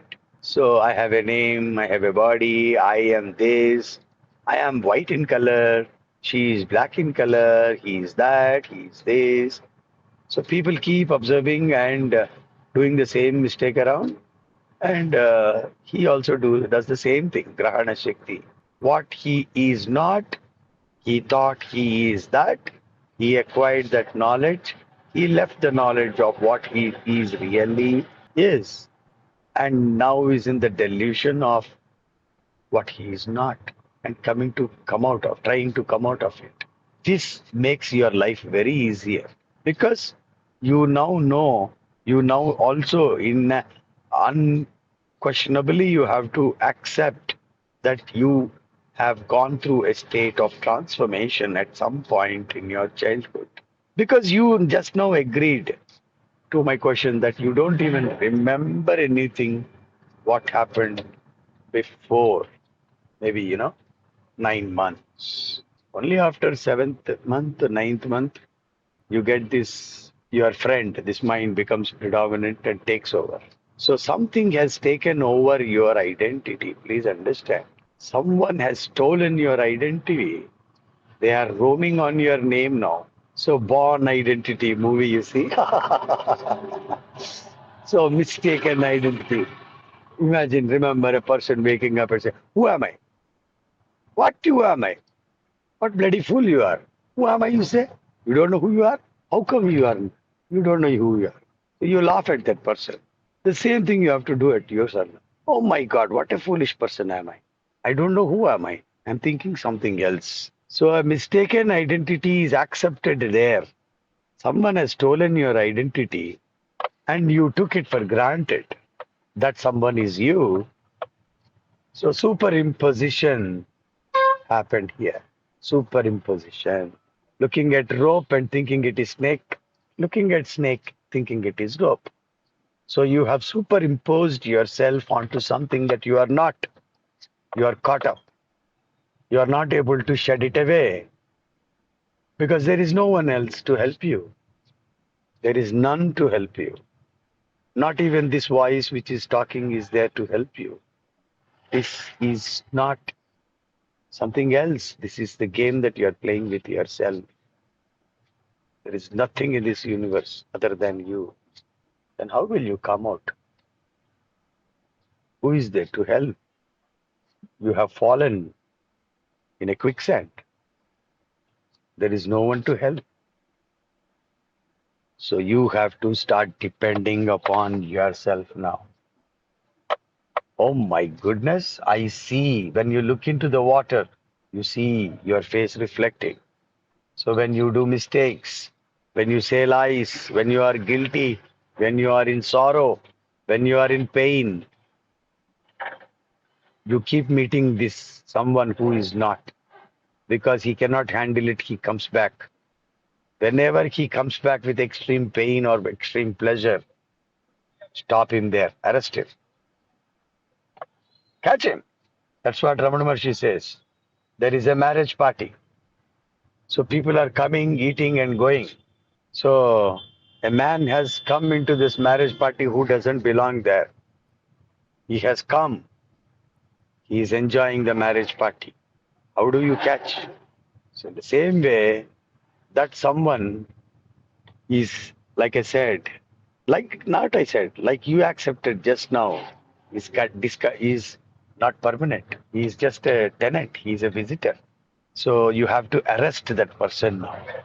Whoever is now stolen your identity cannot leave you and go. So he comes back in these moments. Pay attention to that. That's how you recover your true identity. Catch the thief, you catch yourself. So here in this, it was told like this, but there are no two people doing this. There is one. But it is told that arrest your mind. Oh, Manasa, we say. But Manasa is telling Manasa. Mind is now speaking. Mind is saying, oh, mind, please arrest mind. How can mind arrest mind? Mind is the friend, mind is the enemy. Mind was friend for you when you were in infancy. Mind is your enemy now because it has learned several things which it is not. This is how you trace back. This is the reason it is born. This is the reason it is born. So Arudhatva, that is the meaning of Arudhatva. Arudhatva means undoubtedly, unquestionably, you have accepted something, you believed in something that which you are not. You have put your energy and focus onto something. You have given life to it. So you are the life, you gave that life force to something else. Now you have to take control of that kingdom. That is called as Indro Viswasya Rajati. Indra is the king of this universe. Who is that Indra? That Indra dwells in your heart. Is he is claiming, he is pushing you, he is forcing you. Come out, take control of this idiot who is not. Take control of this universe. Take control of this universe. That is the power of rishis. Nobody gave them permission. They didn't wait for anyone's permission to reform the world. Who should give you permission to reform the world? Is this world not yours? Why are you seeking permission? That is what rishis say. That is the true meaning of Indro Viswasya Rajati. You are the king of this universe, but you gave the power to someone else. On your name, he is doing all dirty things. Take control of your kingdom. How do you do that? Arrest that person. How do you arrest this person? His only nature is to think. He thinks. You didn't think in your infancy. Did you think? Ask your mother. Did you think? Ask your memory. Did you think? Because you didn't think, you don't remember. Because you didn't think about anything, you don't remember anything. You didn't think. You don't have any thought. Only when a thought comes up, you remember it. If there is no thought, how can you remember something that which has not born? So there is thoughtless state throughout in your child because your mind is pure. Pure mind is Parabrahman itself. Undoubtedly, it is your living experience. You didn't think. That is the reason you didn't remember. You didn't reason. That is the reason you don't remember anything. You didn't fight. You didn't contradict. You didn't argue. You didn't choose A, B, C, D. You were happy with what you acquired. You are happy all the times. No worry at all about food, about clothing, nothing. No worry because you don't have thought about past or about future. You are always in presence. But later what happened? You, the one who is pure, has acquired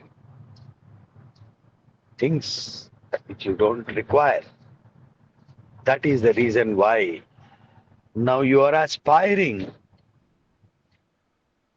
to claim to come to your true state. So this is the way that you need to take control. The reason why it has come, because you allowed it to come. No, don't allow it. Arrest the mind. That's the only way.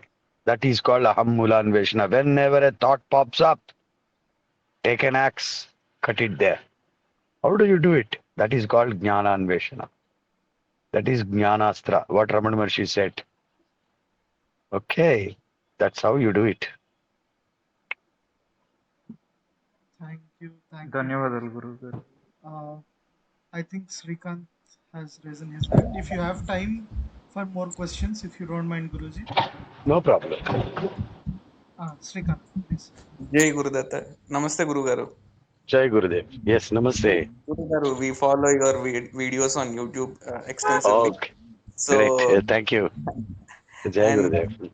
Jai Gurudev. Also, my Amma Garu, he is part of Hmm. your Nayana group because her husband, like అంటే మా అమ్మమ్మ గారు ఆ తాత గారు మా అమ్మ side ఆయన Hmm. గణపతి ముని గారికి మనవడు అనమాట. సో మీ గ్రూప్ లో ఉన్నారు Okay. ఆవిడ. So Okay. మీరు మీ వీడియోస్ దొరకడము అది ఒక అదృష్టము, తర్వాత మీరు ఇలా దొరకడం ఇంకా అదృష్టం. అది భగవత్ కృప అది పూర్తిగాను. So I'll directly proceed to the question, Guruji. So we have some mantra diksha, some mantropasana, Hmm. and I will put in my own words, my own experiences. I have certain Hmm. problems. You mentioned Hmm. about the Vishaya Vasana. My actual question was about that. So I Hmm. know where the mind pulls it. Sometimes I can't control it, so I divert it. Hmm. Suppose if I'm attracted to eat some sweets, so I divert my focus to something else. Attu tiragaveyadam antaru kada Shanmukh Sarma garu. So something Hmm. similar to that, I try to do it. However, Hmm. when we sit for and you also mentioned that mind is occupied. Suppose I'm in office and something is there. Even if I sit for the japa, my mind goes there. It is not Hmm. focused except for the deity and except for the mantra. That mind is everywhere. It is where it is not there is except on the deity. So is there any sadhana or any prakriya to make sure that it slowly comes into place? So I usually put it to the devata itself and say that this is my problem, I am putting it in front of you, please give me a solution. Even for that also some amount of chitta suddhi is required. When it is there, it is getting addressed, and sometimes it is not there, it is not getting addressed.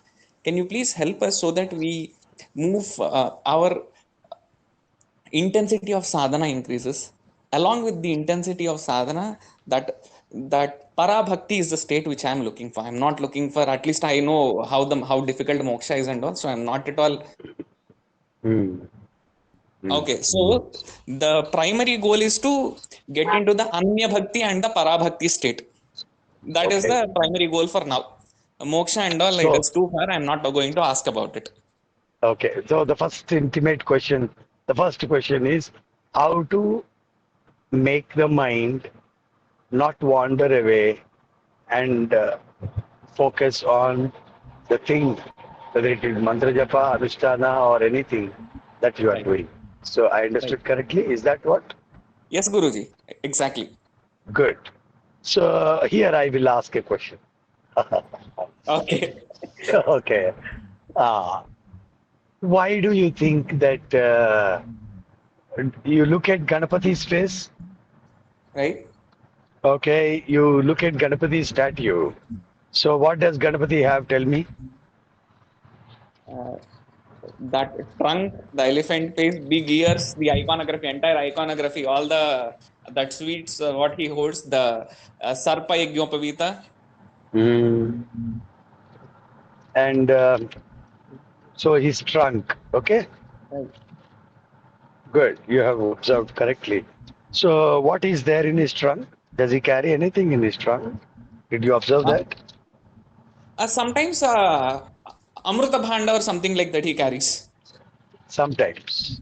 Uh, depends on Okay. Okay. the pictures and photographs. Yeah. But actually, it is not Amruta Bhanda. But what he carries is a modaka, an undrai, a modaka. Okay. Okay, can I say it is a modaka? Because Yes, yes, obviously yes. there is a modaka also. So why do you think Ganapati is holding a modaka there? No idea. Can anyone tell me why Ganapati means such a addicted person for food? He has a bowl full of modakas in his left hand, but still he has one modaka in his trunk. So do you mean to say that he is continuously eating? Why do you think he has a modaka in his trunk? Though it is there, not being unattached to it, that not consuming it, it is just there. Okay. Can anyone else? Right. Okay. I will not, let more time pass through. See here. This is one Vidya, what Ganapati is teaching. Ganapati Muni, again I'm telling you, has given profound answers for these very, very simple questions. Not simple, most difficult questions. Most crucial challenge of the tapasya is this: how to make my mind not wander away and put it at place. So the Ganapati Swarupa itself is teaching. I have composed a song in Telugu just because it is relevant here. Is my voice clear? Yes, yes, Guruji. So because it is relevant that I mention it, so that you can go back and listen to it and no. See, వయ్యారి తుండము బలే అందముగా ఉన్నది, వంపులతో సొంపులతో కదలుతూ ఉన్నది, కదలకొండ ఒక ఉండ్రాయిని పట్టుకొని ఉంటివి, మనసు నిలిపి ఉపాసన చేయు మార్గమును చెప్పితివి. Hold a undrai in your mind. See, elephant's trunk is unsteady, unstable. You look at an elephant's trunk is the most unstable part of its body. But Mavati, he knows how to make it stable. He gives a chain to the elephant and its trunk is steady. It doesn't move. So, you have to give your mind a thing to hold. So you have given a mantra, but you didn't give the motivating factor of that mantra. You understand? It is like giving a coconut to a monkey. It doesn't know how to break and eat it. So you're given a mantra, but you have to give the kilaka of the mantra to the mind. So it is continuously engaged by holding it. This is called as anusandhana. That word has so much meaning. Anusandhana, holding the hand of a mother and walking, no question. That hand is never left. That mother never leaves the hand. The baby walks along with the mother. Anusandhana. A mother who has a child in his laps, all the mothers in this group, they know.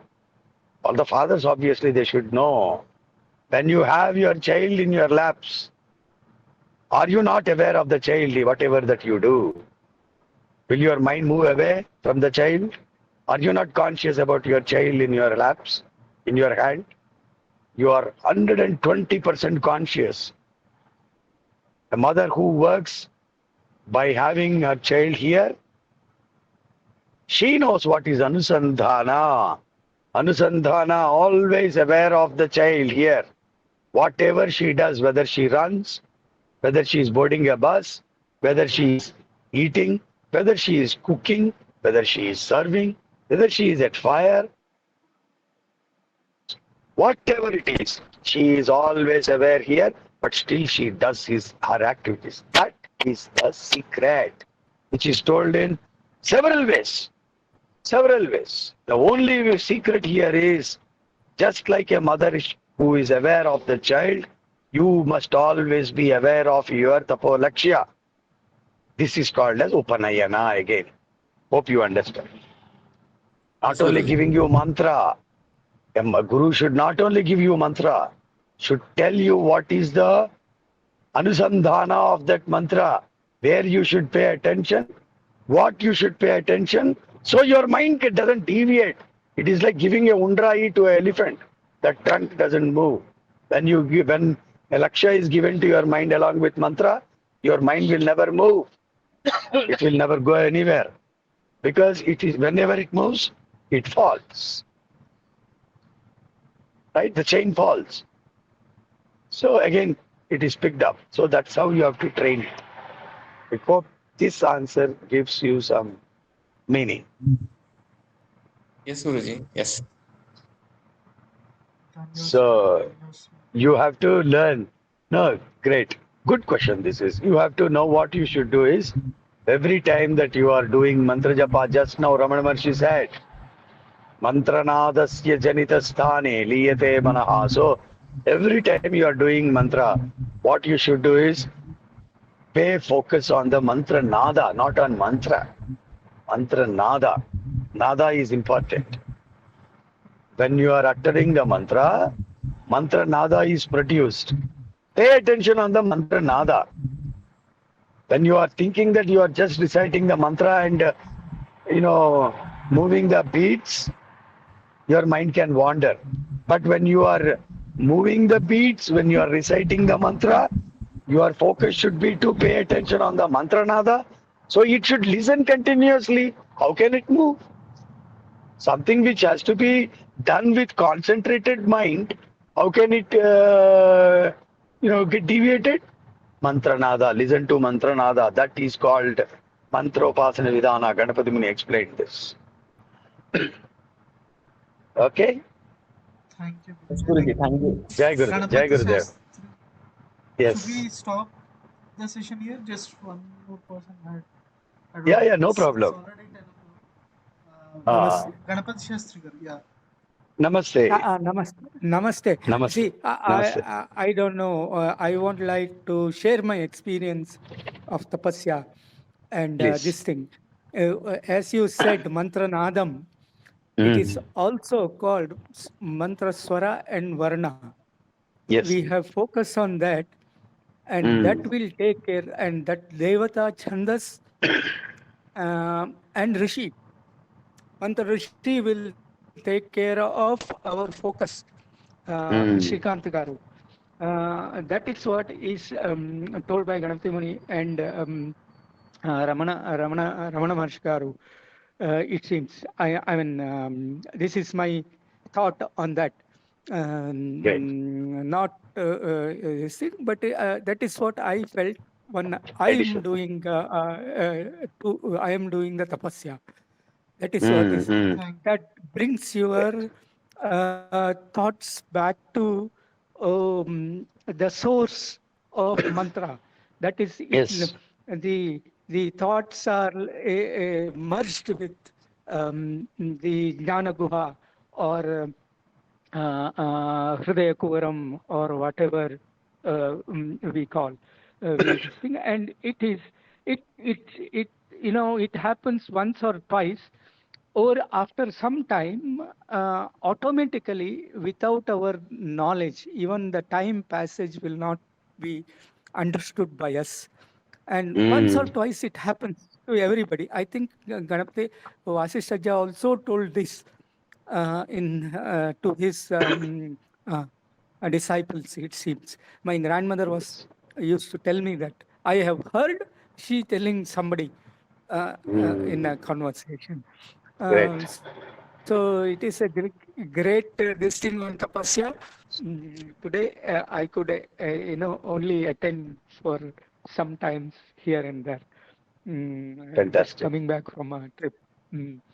So Great. great, Thank you, Ganapati great Shastri Thank thoughts. you. garu. Great Thank you. thoughts. Thank you. I think, Ujjwal, Yeah, if you I could just quickly pose your question, we can wrap up the session because Guruji also. No, no, no. No, that's fine. I'll take the question. No, see, this is energy for me. So I will never compromise on this. So an aspirant's question is the wonderful. first priority for Yeah. me. Go ahead, please, Ujjwal. Go ahead. Pranam Guruji. Pranam. Tapasya, that's a great topic about tapasya. My question was about when we are performing tapasya and as a sadhaka, this Hmm. question actually asked by my wife a couple of times in the last few weeks. So I Hmm. had one doubt whether what is it that we need to focus more on? Is it free will or destiny? Aha, good That's question. a big topic. That is a big question. Very good question. Ah, okay. Free will and destiny. Ramana Maharshi explained very, very beautifully. Did she read Ramana Maharshi? No, she is a follower of Sadhguru, Okay. so she had this So, doubt. so did she ask this doubt there? I'm No, she curious. hasn't been to, no, she didn't meet Sadhguru directly, but she asked Okay. me because we had a discussion about free will, destiny, Okay. horoscope, astrology, and everything. So she asked me. Okay. Right. Free will and destiny. The person who explained this very clearly is Ramana Maharshi alone. because Ganapati Muni has the same doubt. He approached Ganapati Muni, approached Ramana Maharshi and asked. Of course, it is in separate context, but it fits in here.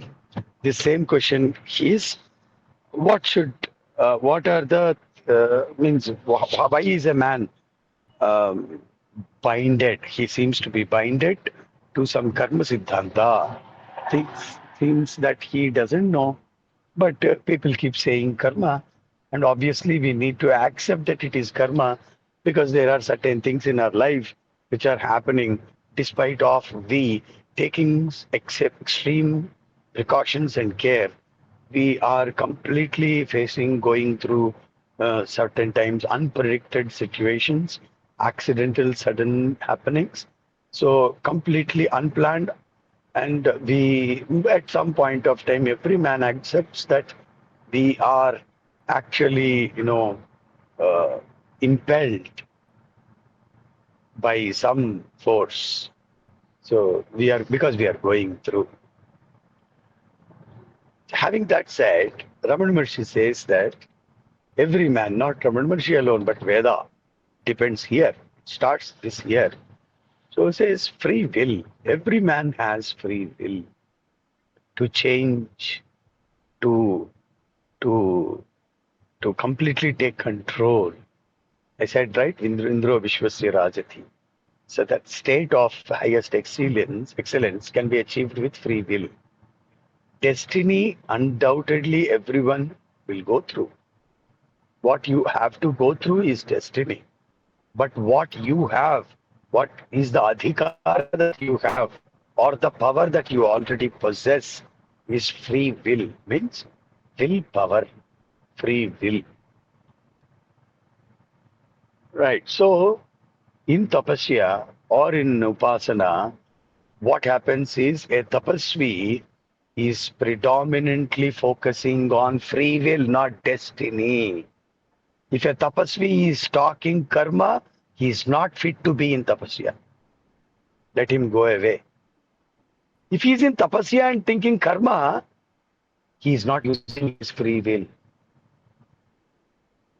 It is like becoming the Prime Minister of India, and when the question is asked, I don't know, I have to ask them. Why did they make you Prime Minister? To ask someone and do? Please understand this. A person who has come into tapasya first must forget the karma siddhanta. Only then he will learn how to execute the free will. What is free will? Purushastram, Purusha Prayatnam, Purushastram, which is there in every being, not only man, every being it shines. That Purushastra itself is Bhagavad Shakti that we have. That is the divine energy in all of us. That is what Swami Vivekananda stressed all of us to use. Willpower means that is the power by birth we have. See, we are able to aspire, we are able to desire, we are able to achieve it. Maybe it is karma, but you realize that you are able to aspire, you are able to achieve, perform action and achieve it. Once you learn that, why do you fall into the hands of karma siddhanta which you don't see? Ramana Maharshi's path is very straightforward. That which you don't see, don't believe. That which you don't know, don't accept. That which you didn't see doesn't exist for you. So karma siddhanta may be true. Maybe it is karma. Maybe it is some other force. But that some other force has also given you willpower. So a tapasvi should always focus on executing his willpower under the bad times. For example, astrology. It's not wrong. Astrology is true. It is not some dogmatic subject again. Every being, every planet, every atom in this universe is influenced in some or the other way. In some or the other way that we see. So obviously getting influenced or getting, something else is natural, and it's happening with human beings also.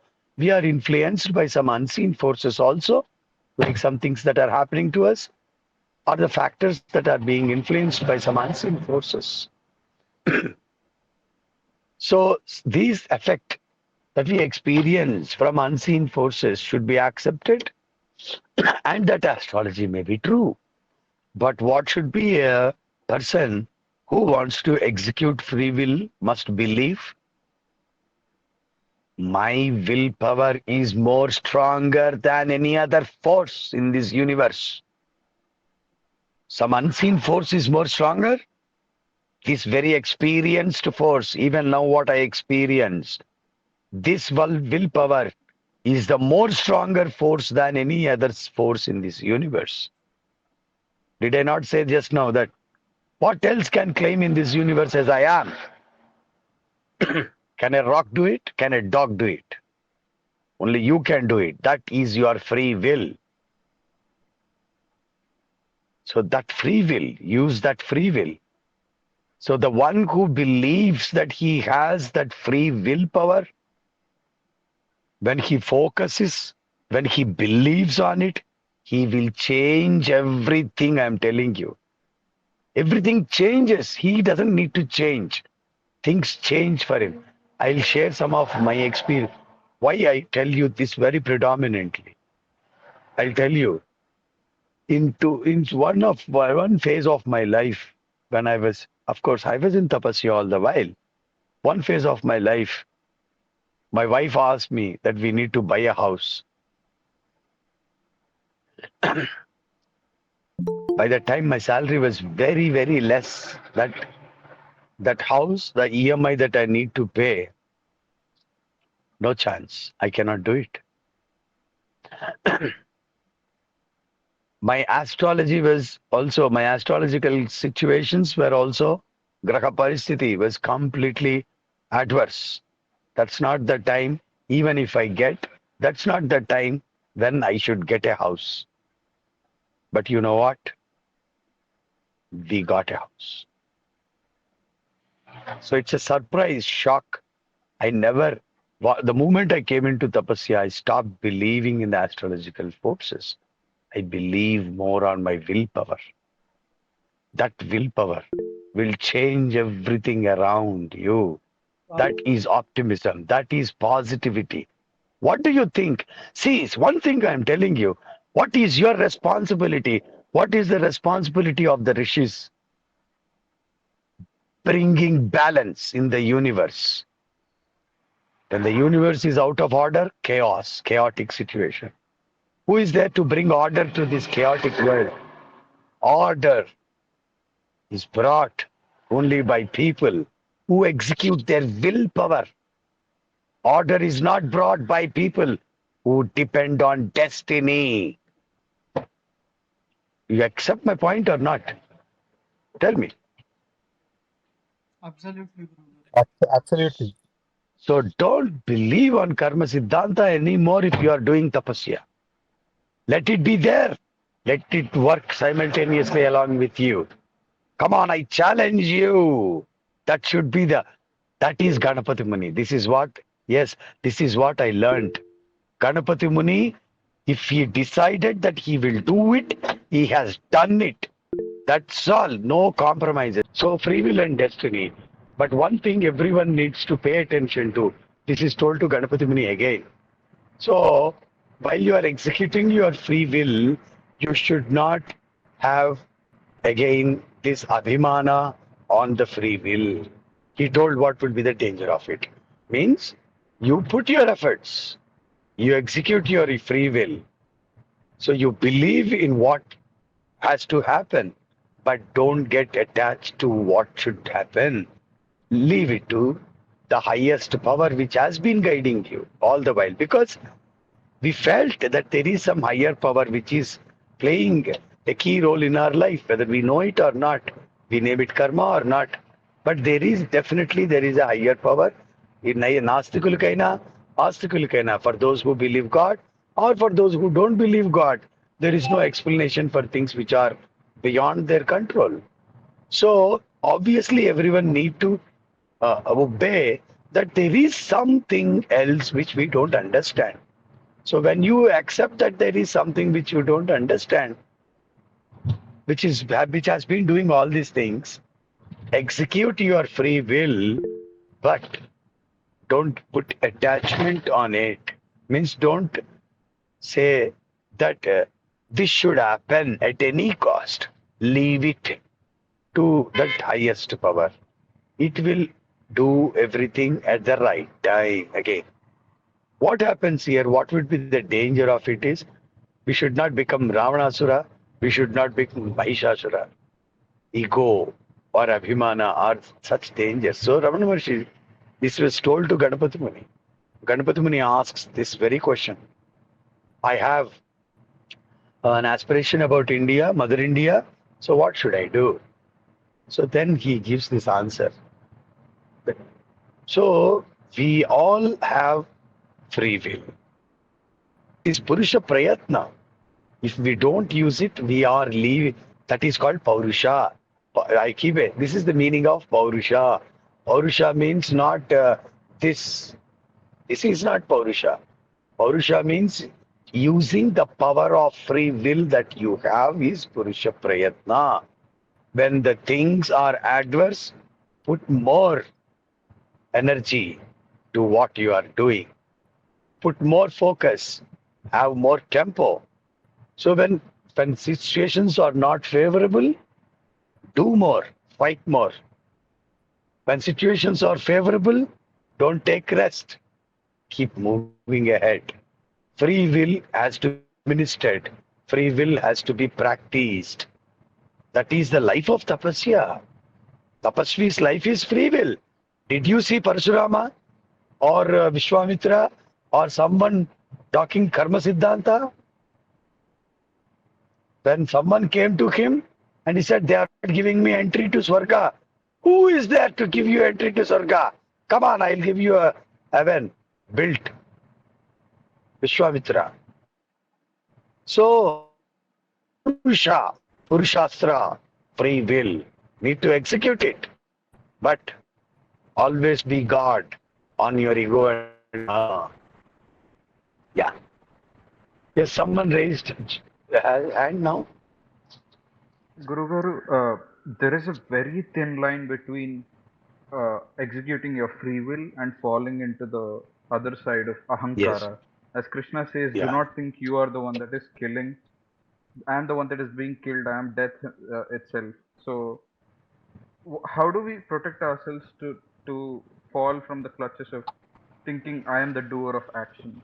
As that is the risk you are pointing out to. So, when I what is the Always pay difference of what attention. is that line of free will to ahankara? Yeah, see, when you think you have control over things, take control. Over example, times. You can manage your time schedules. So first start taking control of things that you have control over. Number one. Number two, how to always keep this ego on check. So see, that depends upon the maturity levels of the sadhaka. Maturity levels here. Uh, Whenever he's doing anything, see how to be aware of someone, that highest power. See, all when you are aware that there is a higher power, you will execute free will as if it is a power which is given by the higher power. You will not say, I am the doer. Because you have been observing that there are certain things again happening in your life for which you are not the doer, but you have to bear the doership. For example, you are standing on the road, something has happened. Someone came to you and they say, you have done this. You didn't do anything, you were just standing. But they came and gave you some doership on things that which you don't do. Just like that in your life, for things that you didn't do, at sometimes you had to pay price. So obviously every man accepts that there is a higher power which is the real doer. I am only the actor. So always bear in mind that I am only the actor, but there is a higher power. But this actor is also having a free will. So actually, see, this is the Vedic concept. Indra is the indweller. So obviously, Indra Swatantra should be here also. Freedom. What is Mukti? Mukti means freedom. Freedom from all this. So that same Swatantra you too possess. Every being in this universe possesses that same Swatantra that Indra has. But Indra's is unquestionable Swatantra, but you have very limited Swatantra. So when you have Swatantra, take Swatantra on things. For example, your time, your routine, your behavior, your character, your values, your beliefs, your life. So this is the Swatantra that you have. It comes with free will. Free will and freedom go hand in hand. So whenever when you think I am the doer, just remember the real doer. Only believe that this free will is a gift that you get from that higher power, then you will not have the danger. If you think that this free will is something which you possess, that which only is your property, then is the danger of falling into ego. Ravana is an example for that. Ravana is an example for that. Mahishasura is an example for that. Kartavirya is an example. So, when they execute free will and forget about the higher power, they think they are the gods. That's how godmans are created. When they deny the higher power, they say I am the god. Godmans are created at this dangerous point. There is no way back. They fall into that abyss. So always believe, remember that there is a higher power which is guiding. Even you know it or you don't know it. So, but that higher power has given you a swatantra of executing that free will. That's free will. With that free will, take control. For example, you think you are not able to do something because of some negative tendencies in you. Control, build discipline. This is what is required. Okay? I hope that answer actually helped you. Guru Garu, Yes. sorry we took so Yeah. much of your time. No. I haven't even started questioning the questions that I prepared from Upanishads. But then again, this is Brahma Vidya. Okay. It wouldn't uh, be complete in 2 hours or 3 hours or Yes, whatever yes, short yes. time we can spend on it. Um, the session has been so profound, so intricate, and so intimate. I cannot begin to thank you for the time that you have spent with us today. If possible, No mention of if it. if if you can bless us with Yeah, more yeah, such yeah. sessions whenever it is possible for you, it would help sadhakas or jignasus that are present in this Sure, sure, sure. Definitely. Definitely. So maybe you can ask your questions in the next session. So if your schedule is okay, then I can also do it on the coming Thursday. See, basically, I'll tell you what. If there is a serious learner, I am open for it. So there are no restrictions for it. So if you are okay, then prepare a link and send it to me. You ask me before. If I am available, I will anytime for you. Okay. Dhanyas, Guru Garu. It's not, we would never say we are okay for having the sessions.